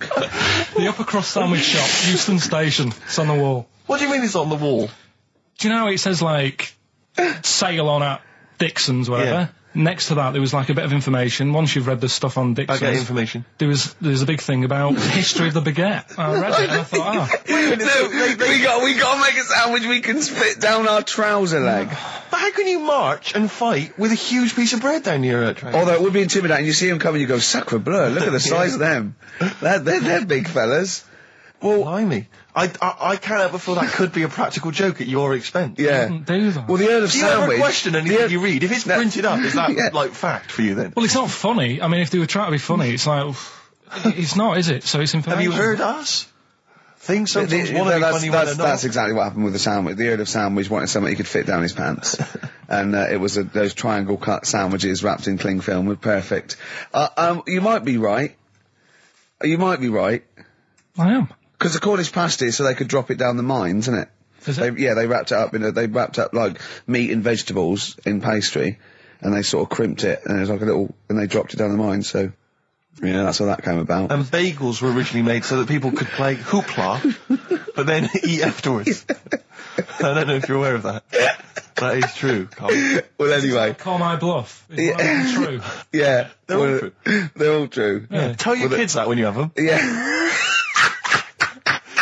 If they're still alive in a million years. Well, it might be true. Can someone confirm that baguette fact that it was so Napoleon could stick it down his trousers? Not him, his soldiers. His men. Yeah. Fascinating information. Fascinating bread information, Carl. Radiohead. Yeah, now this is my song for the lovers. It's a beautiful track. It's Let Down off OK Computer. It's one of my favourite Radiohead tracks. It's lovely. Right, set the tape going now if you want to tape these songs. Avalanches, Frontier, Psychiatrist. Absolutely. Well, we've had lots of emails. People, obviously, we inflamed and provoked about the Cornish pasty. I've got a couple of amendments to that. The crusty bit, is actually as a handle, because obviously the miners had dirty hands, and they'd eat all the stuff in the pasty, and they'd be left with this sort of crust, and they could throw that away. Mm-hmm. Also, someone told us that at one end was an apple, so you have a little sweet as well. A dessert. So, there you go. You noticed how, over the years we've been doing this, way back when we started XFM, no one ever contributes when we ask about the music, when we ask about hip-hop, or their, opinions on that, anything important. No. But start talking about pasties. Yeah. We've had about 5 phone calls. Yeah. And someone phoned up to confirm. They used to work for Upper Crust, and basically, Carl got all excited. So it is true. Well, I don't know if it's true. I've read the same sign you did, Carl. Interestingly, there's an email here that says, which basically offers a history of the baguette, and talks about after the revolution, the government decreed that all of France must eat the same bread. and it was up to the bakers to bake this bread of equality. And then Napoleon kind of made sure it was a particular. He kind of set in. Obviously, on the bread you can eat anything you find in the garden: frogs, snails, bits of horse, But squid. the interesting thing is, Rick, that there's no mention of sticking it down your trousers whilst going to war. The French have tried to keep that secret for over 100 years, It was only Steve. the upper crust people. Nearly 200 years. That is a top secret. Somehow Euston Station upper crust got hold of a document left behind in an old sea chest, possibly Napoleon's. Could have been Josephine's. Unfortunately, jotted it down. He's kicking himself now. Oh, Secretary, I cannot believe I left a note. If he talked like that. He did. He did that, yeah, he talked English, but in a very funny French accent. We never got the, we should learn a competition, who's the tastiest cartoon ever. Well, actually, I threw up Cheetara, I threw up, Jessica Rabbit. I've had some people contribute here on the email. We've got someone here, Dom, has emailed us. He's told us that, for him, Daphne from Scooby-Doo. Yeah, popular choice. And obviously this is one I've never quite understood. Wilma from the Flintstones. I've actually always felt that Wilma, I don't know, I just thought she was a bit... No, not Wilma. Betty, surely. Yeah, Betty. Well, this is what I'm saying. Wilma, I mean, yeah, Betty, surely, but Wilma? No, I mean, she's quite homely. Betty, come on, Steve, you wouldn't say no to Wilma. No, I suppose not. Rick, we've got a couple of emails in here, and they're saying they enjoyed your performance over the Christmas period on a programme called 100 Greatest TV Moments. Yeah. Did you do an interview or something? What was the deal? I didn't see this. Yeah, the Office was in there, wasn't it? And I was interviewed for it. But what are they talking about with they enjoyed your performance? Come on, tell me what do you? No, I don't. It's the thing that I did on Razzmatazz. Oh, is this where they found a clip or something? Yeah. No, I was in a band, and we had one single out or something, and I did one TV appearance when I was about, oh God, and they showed a bit of it, about 7 seconds, me on Razzmatazz. Oh, God. Razzmatazz, for those that don't remember, was like a kind of, I suppose, what was it, like a kind of CD UK of its time? Yeah, exactly, yeah. And, oh God. And it was of the time, sort of new romantic. And they showed a clip of this? I looked about 10 and about 5 stone with hair and makeup and girly clothes. My sister actually said I look like Posh Spice. Brilliant. There's a funny story about that, right? Because we were rushed and we had to do this thing, and we oh God, and we were meant to take a flight to Newcastle. And where were you travelling from? London? Yeah, but we got there and we didn't have tickets, we were told to be there, but the A&R man overslept. Right, for the company, overslept, and it was terrible, and we were fretting, and eventually it was too late to get the plane, we missed the plane, we had to get a train, and it was really kind of fine, they were back and forth, going, yeah, if they come now, we can still do it, we're going to miss it, and this was like a big promotional thing, and we got there, and they went, oh, God, right, and I had this sort of like jumpsuit I was wearing that I'd cut off, put that on backwards. A jumpsuit? Yeah, brilliant. I know, Is this what was bad. on the clip? Yeah, I had that on back to front, and there was no time, and I think I even mimed wrong at one point, and it was awful. But the funny story is this, that when we were there, we didn't have our tickets. This was at the airport? We bumped into Bucks Fizz. The guys and girls from Bucks Fizz and their manager, so there's like 5 of them, right? And there's 2 of us, and they had 5 tickets, and Bucks Fizz tried to smuggle us through. And so they went through the things, right, and they went, tickets please, and he just waved 5 tickets that he had, like that, goes, this is us, right, and they went, well, can I have a look at them? And they went, there's only 5 here, and they just looked at us and went, sorry lads, we tried. We were nearly smuggled through. By Bobby. Carol. They couldn't even with their powers, they were the height of their powers. That was like make-believe time. They'd already done making your mind up. I thought if anyone can get us through customs check, it was the Fizz. But even the Fizz what I like could not get that us reassures through. me, I have to say, about kind of airplane travel. You know, in these kind of troubled times, it's nice to know that even someone like Bucks Fizz couldn't get, smuggle someone through. That's good, because the top security man went, hold on, there's 5 in the Fizz, there's 5 tickets, those 2 lads are not going through. Exactly. Yeah, that makes you more secure about air travel now. Well, it's lovely if I'm in America, and I see 5-star, trying to get through customs. With 2 other lads. Exactly, I think, wait a minute, what's going on there? Yeah. Wait a minute, security guy stopped him, it's fine. It's fine, yeah. There's only 5 in 5-star. Oh. It's lovely to know that. Yeah. I love the fact, and did you know the Fizz previously? Was this your first run-in with the Fizz? No, they were doing the Taz, same as us, they were doing the old Raz, same as us. Did you recognise the Fizz and go, oh my God, that's the Fizz, let's try and sneak in with them, or did they recognise you? How did it work? They wouldn't have recognised us. Exactly, that's what I'm thinking. I love the audacity of going up to Bucks Fizz and saying, try and smuggle us in. Can you try and break aviation law for us? Now, yeah. Now it's time to make your mind up. We're going to the land of make-believe. I did that and they laughed. They went, brilliant. Yeah. We'll get you through, lads. Yeah. Just stay tight. I was actually on top of Bobby's shoulders in a long coat. Lovely. Yeah, but Bill... Well, seriously though, I don't understand what their plan was. Like, they would have gone, through. It's the Fizz, land through. Yeah. Yeah. Don't bother checking the... It's like, wasn't even answering, we couldn't even get to Newcastle. Do you think it was wearing your jumpsuit backwards that sort of gave it away? Well, no, but see, I didn't have it on then. I was just in civvies. I just had jeans and a t-shirt then. I didn't even have my hair gelled. I was just like cash. I saw it. I thought it looked all right. Did you? Did you? Well, I mean, for then you tight jumpsuit. Yeah, cheekbones. Brilliant. Yeah. I had some cheekbones. Yeah, that was the. If anyone else saw it, or maybe they taped it and they've got a clip, because I'd love to see it. I missed it. Well, I'll get you one. If you have it, put it. I'll tell you what. Why not create a website? And put that clip on there on a constant loop, and then send the address in, and I'll give it out, and people can check it out for themselves. Yeah, brilliant. Is that okay? Yeah. Cool. I'll have to lose weight now. Yeah. Hives there on XFM 104.9. Right, we've got our competition question. Steve's come up with it at the last minute. This is just to check if you are a regular listener of the show. Yeah, we would like to reward loyalty. Exactly, absolutely. So, last week on the show, Ricky described a story that happened to him back in the 80s when he was making his TV appearance on Razzmatazz with his band, and he had to fly up, was it to Newcastle? Yeah. And he tried to get on a plane, and a pop act of the 80s tried to help Ricky sneak aboard an aeroplane. But failed. But they failed to do it. At the height of their powers. And they were at the height of their powers. What was the name of that outfit? Should we put them on the line? Absolutely, let's hear it. There's the people there already. This is to win Incubus tickets. Please do not be mental. Don't be mental or swear or say anything libelous or nasty. Yeah. Just be nice. You won't win if you're not. Go on. Hello? Hi, who's that? Oh, I've got my headphones on, haven't I? Put your headphones on, Rick. I'll just keep her talking. Oh, no. Hey, how's it going? Hello? Okay, hello. Hi there. What's your name? Lindsay. Lindsay, where are you calling from? Clapham Junction. And do you know the answer? I do. Okay. Bucks Fizz? It was indeed Bucks Fizz. It was the Fizz. It was indeed the Fizz. Well do you like Incubus? Yeah. Right. Right. Oh, yeah, you see, if I was interrogating you, I'd go, you hesitated. Yeah. There's so many people phoning up who are desperate for these Incubus tickets. Please don't make They us are give them to rightfully, you. no, to be fair, they're rightfully yours. Right, I tell you what, I'll have a T-shirt if you give them the tickets.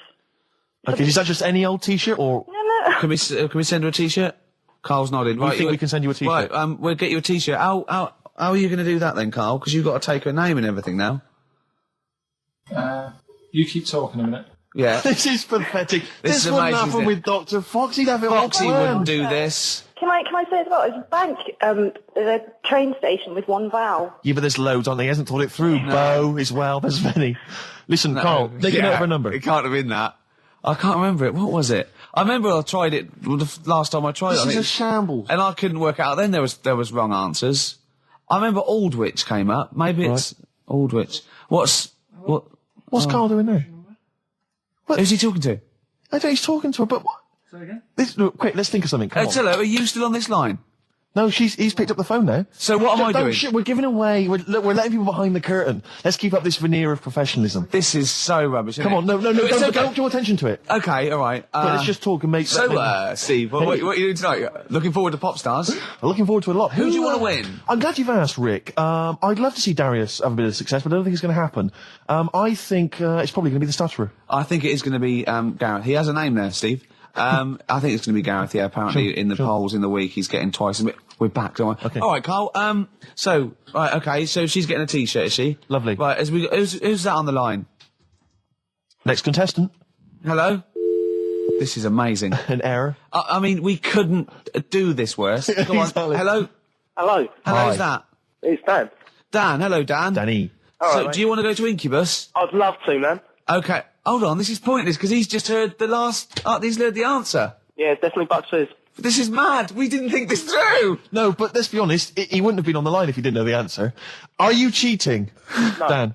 Dan, he said he's not cheating. This is fail-safe. That's fail-safe. This is our rigorous. I can't believe this. Dan, you're going to Incubus. Oh, cheers, man. Well done. Well done. Oh. Nice one. Thanks for listening. Cheers. Carl, what do we have to do? Do we just hang up, or what happens? No, you play a song and... Play a song then. You've got his details? Yeah. Oh, play it. He's on a different plane to us. Say like that. The other week, I came in when it was really miserable, and I said to you, God, can you imagine dying today? Yeah. Whereas today you feel it would be a much better day to die because it's bright. The curtains open, sun shining. It's like... I mean, you'd still be a bit angsty about the dying thing, wouldn't you? I mean, I don't suppose that would be alleviated. Yeah. Sure. Okay. Well, hopefully we'll still be broadcasting, when one of us reaches that happy moment, and we can check. Yeah. It's quite a lot of emails, Rick, coming in about band names. I think a lot of people are going wrong for a simple reason. They think it's funny to have an ironic band name. Yeah. They think it's a bit comical. And I just don't think there's any great bands that have had a comical name that have made it into stadium filling. What was that band? Where's Me Jumper? What were they called? I don't know what they were called. I mean, the obvious example of one that was never going to make it internationally.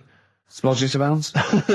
Splodgeness Abounds? No. I like them, though. Splodgeness Abounds. Splodgeness Abounds, they were great. Ladies and gentlemen, please welcome to the stage Carter the Unstoppable Sex Machine. USM. These are some of the ones we've had emailed in. These are bands, obviously, that haven't made it so far, and I don't think they will. Ladies and gentlemen, please welcome to the stage The Lazy Birds. Nope. No. Ladies and gentlemen, please welcome to the stage The Paperclips. That's not a real band. That's what someone sent in. I love that. Yeah, but no band name is weirder than the others, and also you grow into it. I mean, the Stones and the Beatles are iconic because they are iconic bands. What you think you'll grow into? Ladies and gentlemen, please welcome Shuttle Rock. Ladies and gentlemen, please welcome Treehouse Casino. I don't think they're gonna... That's just made up! Well, possibly. Well, they all are, but they all obviously. Are. But my point is, people say there's no logic to band names, but if you think a band name like the Smiths, that's genius. It sums up everything that band is about, the kind of... They're capturing that mediocre world of grim up northness, My favourite, Sonic Youth. Sonic Youth is genius. Nirvana. These are incredible band names, so there is some logic to it. I genuinely believe it's not just arbitrary words. The Cure. The Cure. Madness sounds rubbish, but they're good, aren't they? Yeah, but again, they were never going to be... They were never going to be world beaters. But they were a comical band, essentially. Yeah, they were a knees-up party band, and Madness is fine for that. But they had some great songs as well, and then it sort of turned it all, because then... I mean, Rick, I don't know how many members... Not Home Today is a great song, and this is from an email. I don't know how many members of the band there are in Chimney Factory, but if there's 5 people, who decided? Have they all agreed? Yeah, that's the best name. Do you know what I reckon decided? Dell. Right. Well, he started the band, and they rehearsed around his house, so Dell went, look, it's called Chimney Factory, because my granny's doing it. They go, all right, Dale, but it's not. I've got some other. But no, it's called Chimney Factory. I own the van and the amps. Has Paperclips gone? There's a band in Leicester called Paperclips. We can't. We just argue over that forever. And all I'm saying is think before you name your band, all right? Because it's never going to happen if you've got a comical band name. There was a feminist band called Clitoris All Sorts, which is quite good, isn't it? But you laugh and then you just think, oh, yeah. I'm never going to have that on my T-shirt. Imagine that, Clitoris All Sorts. It's that time of the day now, talking of that. Yep. Song for the Lovers. Sure, it's beautiful. Now, Steve, I will play great old tunes till the cows come home. We got to give them a little bit of Dandy Warhols and Air and Athlete. I know that, and they're great, they're good, right? But, I wanted to play a Cat Stevens song, but I thought I'd better not, because I've, play that a little bit. And we quite like resurrecting old reputations, don't we? People like Elton John who had bad faces, or David Bowie. People whose names now are largely laughed at in the serious rock circles. Or people circles. that people might not have considered. I thought Cat Stevens, oh no, Rod Stewart, I thought. Was he Rod Stewart? Many people now are thinking of the leopard hot pants and the ludicrous hair. I think I'm sexy and all those sort of awful stadium sort of disco things, but he wrote beautiful tracks from Maggie May through, and I thought, hold on, 2 birds with 1 stone. What about a Rod Stewart song written by Cat Stevens? Wow. Is there such a thing? The first cut is the deepest. Let's hear it, Rick. On this album as well is The Killing of George. Georgie Part 1 and 2, remember? About the gay bloke. Georgie Boy was gay, I guess. His favourite song. Carl's favourite song, right? Yeah. And I was going, oh yeah, I remember that, yeah. I said about, and I said, did not intend to take his life. He just pushed it when he gets mugged and killed.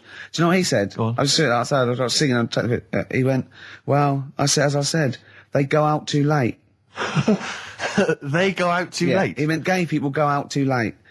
He went, no, they do. I went, what do you mean? He said, well, they're always out, they go out, or when people are coming home. He said, if he'd have been in bed by 10, he'd still be alive today. That's a sobering lesson. And he went, there's one that works here, and he's shattered every Monday.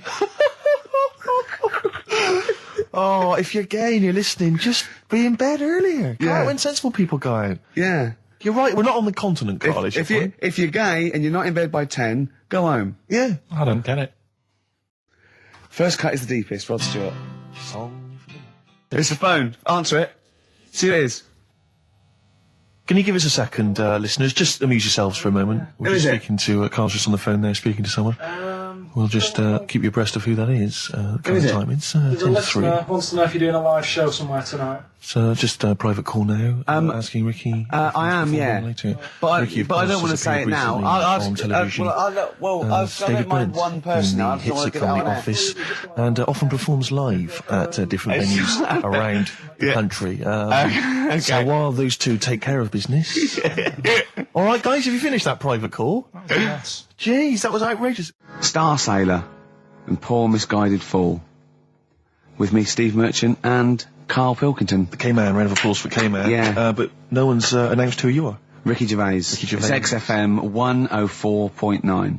Saturday afternoon. If you didn't know that, I don't know why I mentioned it. That was stupid, really. You must know that by now. Well, we've got some great things coming up. We have indeed. We've got songs and chat and things. We'll also, of course, be running through the white van man questions from the Sun again, but this time Karl will be answering them. I look forward to that. Yeah. Can we do that fairly soon? Oh, there's some good questions this week. Yeah, we will, but as I was coming in, there was a bunch of posh lads, I think university students, trying to get in, because they're doing one of those scavenger hunts that they have to get points for charity and do stuff, and one of theirs is get on a live radio show. Right. So I sort of felt sorry for them, so I said they could come on here, just for 5 minutes. Who are That's they? all right. They're just, Are they toffs? they are sort of like toffs, but they're trendy toffs. They're obviously... Trendy toffs? I don't know what's that. Is that like Lady Victoria Hervey? Is she No, I don't mean that, no. They're both sort of like that, Will of Pop Idol. Right. They're like him, sort of like trendy but posh. Okay. They seem nice enough, and they're doing it, they're just for a cancer charity, and, they just get... They've got, for what is it, like they got their sponsor to do various Exactly, charities? I don't know quite how it works, but they're gonna come on and, because we get, for coming on this live radio show, they get 17,000 points. Right, good. If I can put that in context, Yeah. if they were to say, to help deliver a baby, they only get 7,250 points. But it's much easier. It is. There's lots of women just Happily dropping sprogs all over the place. You can't get on a live radio show these days for love nor money. That's true enough. You know what I mean? Yeah. So, when are they coming in? Carl said they're going to just... 1:30, I had a word with them. Okay, what did you make of them? They are posh. Really? But they said they're going to wander about and go and see if they can deliver a baby and that. And then come back here for 1:30.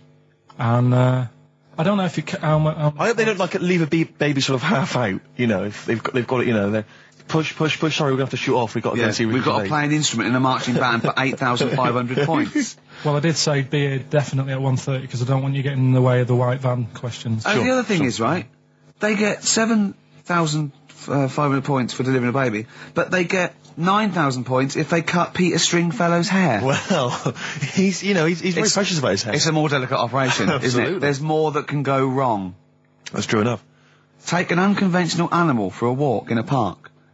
What is an unconventional animal? I think that could be a dog that just doesn't play by the rules. Yeah, that's a dog that's into Slipknot. Yeah, that wheeze in a urinal. Yeah, exactly. Standing up. Exactly. Yeah, well, I'm looking forward to that. Well, yeah, I'm sure they're lovely guys. Good luck to them. Yeah, we'll see you later. Well, we're back, and there's a few more people here. Absolutely, well done. Yeah. Well observed. Yeah. Do you want to say hello? Yeah, hi guys. And what are you doing here? This is Mark and James, or Sco and Belch, and we're here. Sorry, your names are what? Sorry, say the last bit again. Or what? Sco and Belch. Sco and Belch? Yeah, that's right. Do you want to explain that? No. No, from the drinking games, I imagine. Yeah. We've got worse names than that, but it's radio, so. Sure. Now, you're presumably students? We've just we kind of graduated. We've been in work like about a year or two. And what do you do? I work for a management consultancy. I work for a distribution company up in Birmingham. Well, okay. So now, what you're doing is a scavenger hunt, and you're raising for cancer charity Cancer research. Right, yeah. And you've got to do. And this is we're just helping you out here because for 17,000 points, you have to get live on a TV or radio show. That's exactly it. So here we are. That's why we're here. Yeah. Do you ever listen to XFM? I know of it. Yeah, I listened to it a few times. Sure. What kind of music? What kind of sounds would you normally be into? I love cheesy radio, sort of school disco, sort of 80s stuff. Sure. Sorry, what was your name again? Mark or Sco. Sco. Okay. And you're Belch. And what sort of sounds would you be grooving to? Cheesy. UK garage. Well, Craig David. a bit of house just very occasionally, a bit of cheese. It depends what kind of mood I'm in, you know. Now, you don't listen much, but I mean, kiss a celeb, because Karl... Yeah, we actually want to do that with you, Ricky, is that right? No. That's not going to happen with Ricky, but you know Karl's now got his name mentioned in Heat magazine. Is that right? Well, that's if you want to snog Karl, we'd love to see that. I mean, we don't want to snog Karl, but I mean, we were thinking if there was kind of a female presenter here, we might be able to do something, but What are you saying? A female placenta? Well, if you've got one. Have you seen some of the female presenters that work on XFM? Oh, placenta. Is that why they're on radio? I thought you said placenta. That's unlikely. I know, well, now what's the other things you've got to do here? So what are some of the things you've done already? Well, some of these worry me, like start a fire in Pudding Lane. Oh, we've done that already. For 4,700 points. Well, I'll tell you what we have done. We've been on Phantom of the Opera stage already. Have you? Yeah, we just asked the stage door guy. And, that wasn't during the show, I see. No. And that's right. He actually mentioned that we shouldn't speak about that too. Otherwise he'll get sacked. But yeah, he was really kind to let us on. We've jumped in Trafalgar Square water with doing a sort of Friends impersonation, so that was right. Yeah, how many points did you get for that? We got 2,000 points for that. We got 8,000 points for being on the stage at Phantom of the Opera, and we get double that. We get like 18,000 points, which is almost the maximum for being here right now. Really? So that's absolutely great. Honestly, I wouldn't worry about the little things. I'd go for the big. That's it. We're not interested in the little stuff. We want to go for the big stuff. Yeah. So what the big ones are? Get on stage with S Club 7. That's not going to happen, is it? When have you got till 6 today? Well, S Club 7 are on at the London Arena at about 2 o'clock. So good luck. But I think it's going to be very, very difficult to get on there. But I think so. Yeah. Get in the vaults of a bank. Yeah. Some of these are bordering on the illegal. That's 20,000 points for that. Like getting a cage at London Zoo. Don't do that. I mean, just 10,000 points, but don't do it. Unless it's a penguin cage. Well, that's what we were hoping. Just some kind of timid animal we might be alright with. You know? Yeah, sure. If anyone's got any good ideas for sort of funky things to do on air, then Okay, well, if you leave your number and anyone calls in, they can help you with anything. Well, maybe some of S Club 7 are listening. Well, let's hope so, because I mean, we love them to bits. If they are, it is for charity, and the points get awarded into money for colon cancer research. So it'd be absolutely fantastic if we could. Yeah. So Bradley, John, Tina, if you're listening. Yeah, if you're listening. Or any celebrity out there who's a female celebrity, we need to snog them. It doesn't need to be a long snog, but if we can, that'd be great. This is good for 7,000 points. This looks like a good one. Play the organ in a church. That must be easy. Is that a metaphor? Yeah, but you know what church people are like. It says the bigger the better, so it might be. That's got to be euphemism. Yeah, it's got to be, hasn't it? Yeah. Well, thanks very much. Good luck. Good luck, guys. Get an arrangement standing outside Les Mis looking Mis. That's going to happen. That's good. Man, a big gun type thing on the HMS Belfast. Well, we've got a big gun, it's just finding the boat, which is the problem. Oh, calm down. What was your name? Bo? No. Po? Go. Thanks very much. Cheers. Very much. Cheers. Bye. From their greatest hits album, that's Outcast, and a track called Rosa Parks. Like it. Yeah, enjoy it. Now, we just had a call from someone impressed by Karl, and Karl's very pleased because this guy has actually done a PhD on Che Guevara.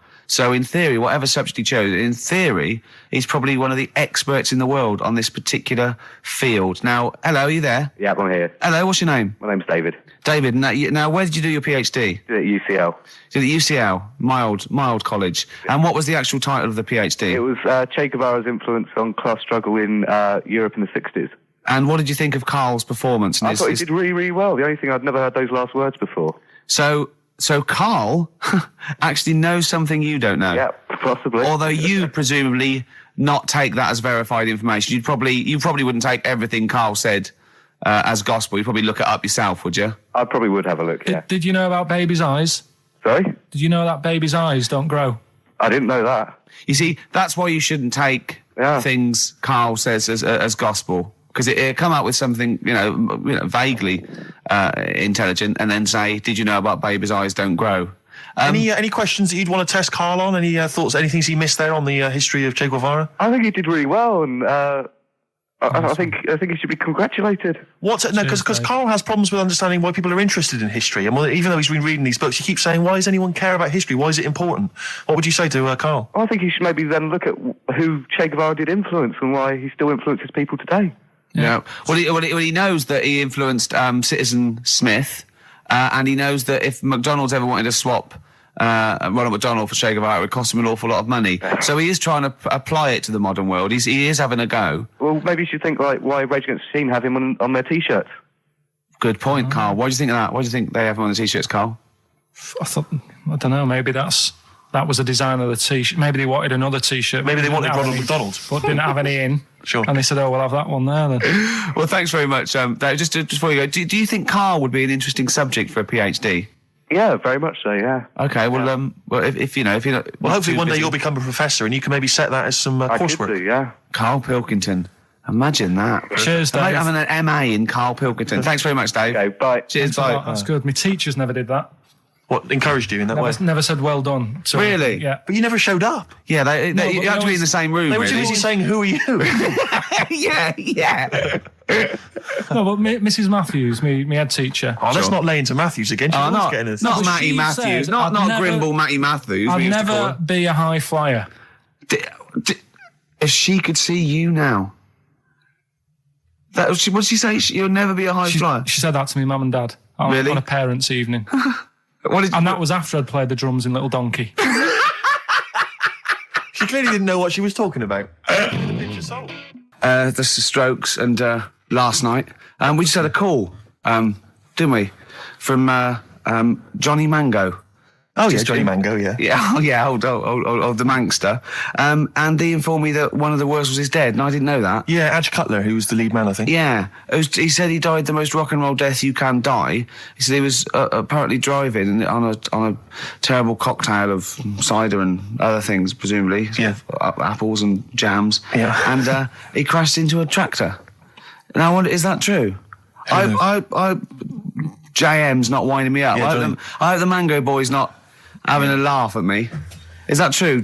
One of the Wurzels died by tractor. Did he? Is that true? So give us a call. What's the number again, Karl? 08700 800 1234. If so, I'm sorry that I disrespected them. I didn't know.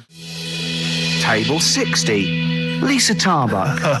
That's Corner Shop. Lessons learned from Rocky One to Rocky. I love that guitar. That's great. It's real glam rock. That's T-Rex and Bowie. I was going to play some from Ziggy Stardust today, but instead I brought in a different album. I want to play a bit of Bowie. Is that all right? Oh, of course, yeah, always. Yeah, bit of Beatles. Still to come up, by the way.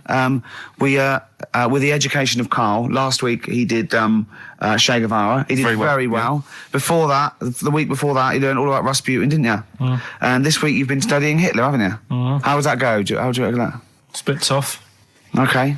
I mean, I'll give you the full story later, Steve. Do you know much about him? No. So, they're all linked. All these stories I've been reading, they've all got a similar sort of thing going through them. They're born, they have a bit of a tough upbringing. Things aren't going well, and they seem to take it out on other people. Okay. Well, I'll tell you more later. Okay. Yeah, I don't think you can... I mean, I don't think Hitler and Che Guevara... It's the same thing. Che Guevara, when he was a kid, had, like, asthma, right? He wasn't an happy kid. Hitler, he only had one ball. Well, I was trying to find about that. Yeah, seriously, he phoned me up in the week. I said, how's it going? He went, I've just skimmed it. I was looking for the testicle thing. Now, I don't know if they left that out or it's not true. Right. He was trying to look up that Hitler has only got one ball. I think they only did it to wind him up. Because it's like, you might be taking over the world, but we're all saying you've only got one testicle. Sure. And it's did you look in the index and it's sort of Hitler, Adolf, family life, early childhood, testicles absence of? Sort of skimmed through because one of mother brackets other. Yeah. Albert Hall. Yeah. The only thing I could find was at one point in like when he was trying to run the place, there was a meeting going on. And somebody had put a bag in the meeting room and it blew up. Yeah, and I'm wondering whether it was under the table. Yeah, but... Well, you're wondering if it blew a testicle? It was the testicle was under the table. No, the bag blew off the ball. No, the ball sack was probably hanging below the protective top, and so that's where he could have lost... But why would he have only just lost the one? Because the way he was sitting. Cross-legged or something. Sure. Okay. Well, I mean, again. Last week we had a Che Guevara expert phoned up. Maybe they could. Maybe there's a Hitler expert this time who could maybe phone up and confirm the testicle theory. Yeah. What's the number again, Karl? 08700 800 1234. You need to have at least done a PhD or something. I don't think we should invite calls about Hitler. I think we're asking for trouble. No, I'm talking about someone who's done a study of him and who's done a PhD. Oh, okay. I'm not talking about any old nutter. And also, Carl's lottery numbers. He's a little bit more confident this week. Okay, good. He went there more like it. And I looked at him and I laughed. He went, no, even Suzanne said I'm on more on the right lines there. Is anyone who has done a degree in maths or A-level maths that can bear... Carl won't believe this, right? Carl thinks... I know I was partly doing it to confuse him, just see that look on his face like a cat, right? But there is the chances with a random numbers, for example, the lottery, of getting 1, 2, 3, 4, 5, 6 are no greater than any other single combination. Right. Now, that's true. I don't mean you're more likely to get 1, 2, 3, 4, 5, 6 than any other combination put together, but then any other individual combination, they're all equal. It's counterintuitive, I know. I know you think that to get a run of 1 to 6 is less likely than anything else, but it's not. Any named combination... It's not, Carl.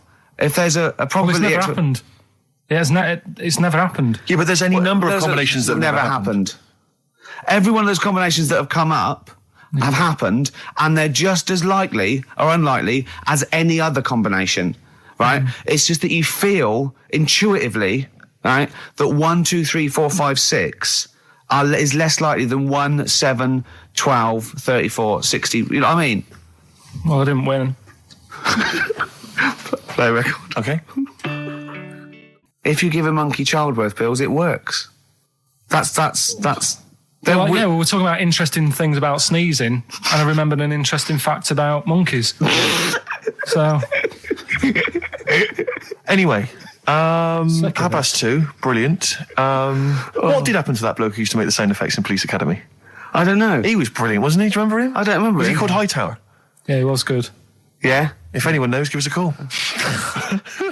God. Girls and boys.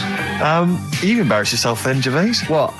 Well, we've had a number of calls and emails pointing out that the Hindenburg disaster was not because the Zeppelin was filled with helium, hydrogen, but filled with hydrogen. Oh, right, okay. Well, I thought about that when he told me in the week. Yeah, but I assumed he must have got that off from the documentary. So it just went up. So that's probably why the voices didn't go. That was probably why it didn't feature in the documentary. Yeah, but it seems to me we should have thought of that. I mean, like it's school fates and stuff where they're like filling little balloons with helium. Yeah, there'd be all kinds of horror stories if they were just blowing up, left, right, and centre. I don't think you can just blow helium up like that, can you? What? Isn't that the point? What I'm saying is it can't be as potentially lethal as hydrogen, helium. Well, like, hydrogen isn't as bad as helium. No, helium's not as bad as hydrogen. I don't know what you're saying, because that Hindenburg was hydrogen. Yeah, and I'm saying, why did we think it was helium? That's crazy. You go to school fates and stuff with like little kids, and they're filling up little balloons with helium. They wouldn't have big canisters of helium, a charity event or a small kind of bring and buy sale if it was deadly. Yeah, but it's not as big. I mean, when you buy those balloons at a fair, it's not as big as that big. But presumably, balloon. it's still flammable, is it? But it wasn't the fact how dangerous the rare gas was, or it was the fact that it was made of this thing that caught fire and just went. There was nothing. A hole in it would have been as bad. It just burnt quickly and fell to the ground because the hydrogen or helium escaped. It was irrelevant that what the gas was, wasn't it? I thought there was supposed to be some kind of explosion. Well, I don't know what it was, but the point is because the outer thing was so thin, right? The gas inside escaped and it fell to the ground. So it just fell to the ground like when you've popped a balloon. Well, not. It didn't quite. sort of go. It didn't like flap all over the place and make a zany noise. The height. I just explained what I'm laughing at. Right? We just had a call from someone saying his company would sponsor Karl, right, to be raised by all these balloons if he could have a walk-on part in the office. And we immediately went, we're worried about that sort of thing. You can't really promise that artistic, And I was worried about the legality of it as well. How can you promise someone that for personal gain that's a private and all that sort of stuff, right? And I went, I don't know. And anyway, put the phone down to him and Karl went... I love the fact you're more effing worried about that than me being raised 30 feet in the effing air. You started getting scared, did you? Are you worried about it? Well, you're quite excited about the idea of the challenge, aren't you? I like the idea, but I want like... Why do you like the idea, Carl? Oh, what if it went all wrong and we're there going, oh, the humanity of it. I think we need Carl, to get...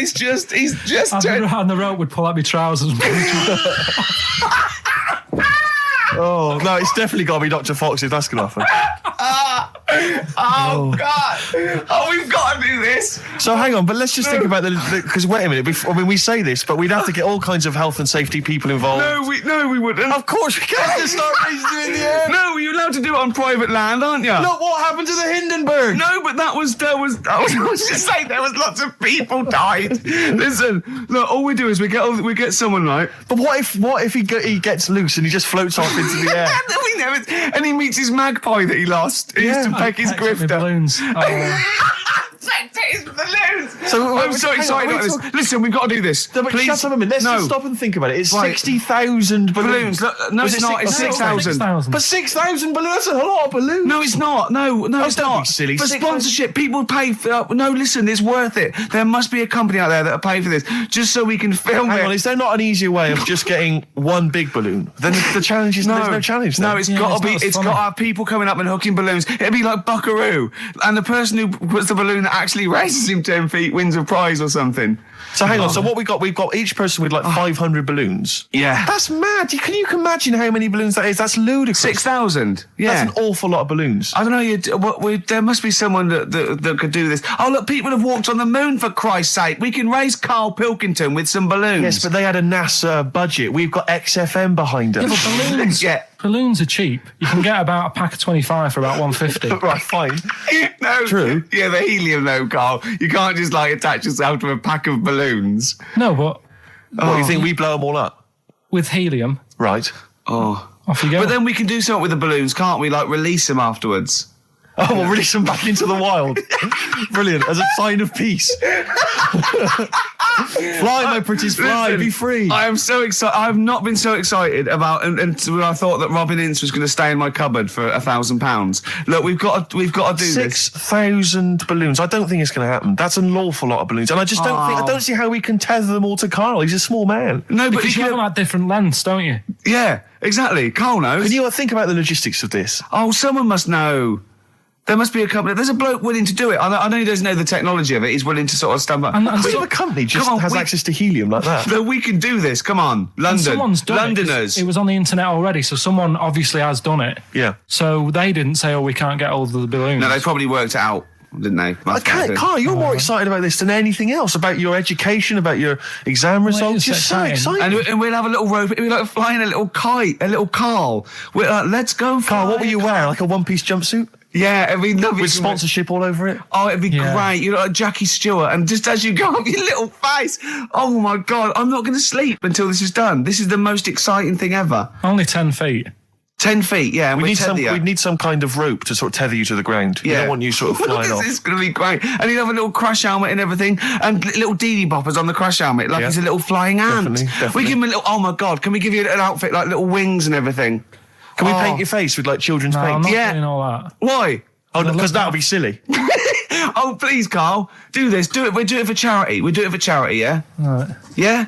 Oh, this is We'll do it for children in need. Please, just phone in if you can help us. Lift Karl up 30 feet. Let's say 30 feet. I think it has to be a decent... Yeah, it has to be a decent height. Is there a world record? Because we want to break that if we're going to... Yeah, we want to break that. What is the world record for raising a man by balloons? Yeah. Okay, so listen, let's just finalise details here. We've got... I'm so excited. Email address, ricky.gervais@xfm.co.uk. ricky.gervais@xfm.co.uk. What's the number? The number, Karl? 08700 800 1234. Lift Give it again. Lift Karl. 08700 800 1234. Sponsored by Heat Magazine or something. Maybe even if you've just got an idea about how we might be able to organise it, how we might be able to get it done, if you've got contacts, anything, just get in touch, give us some information. Oh, that'd be great. I'm going to play a Beatles track for the lovers. Oh, man. It's off the Help album, and it's You've Got to Hide Your Love Away. Oh, just think of his little face as he goes up.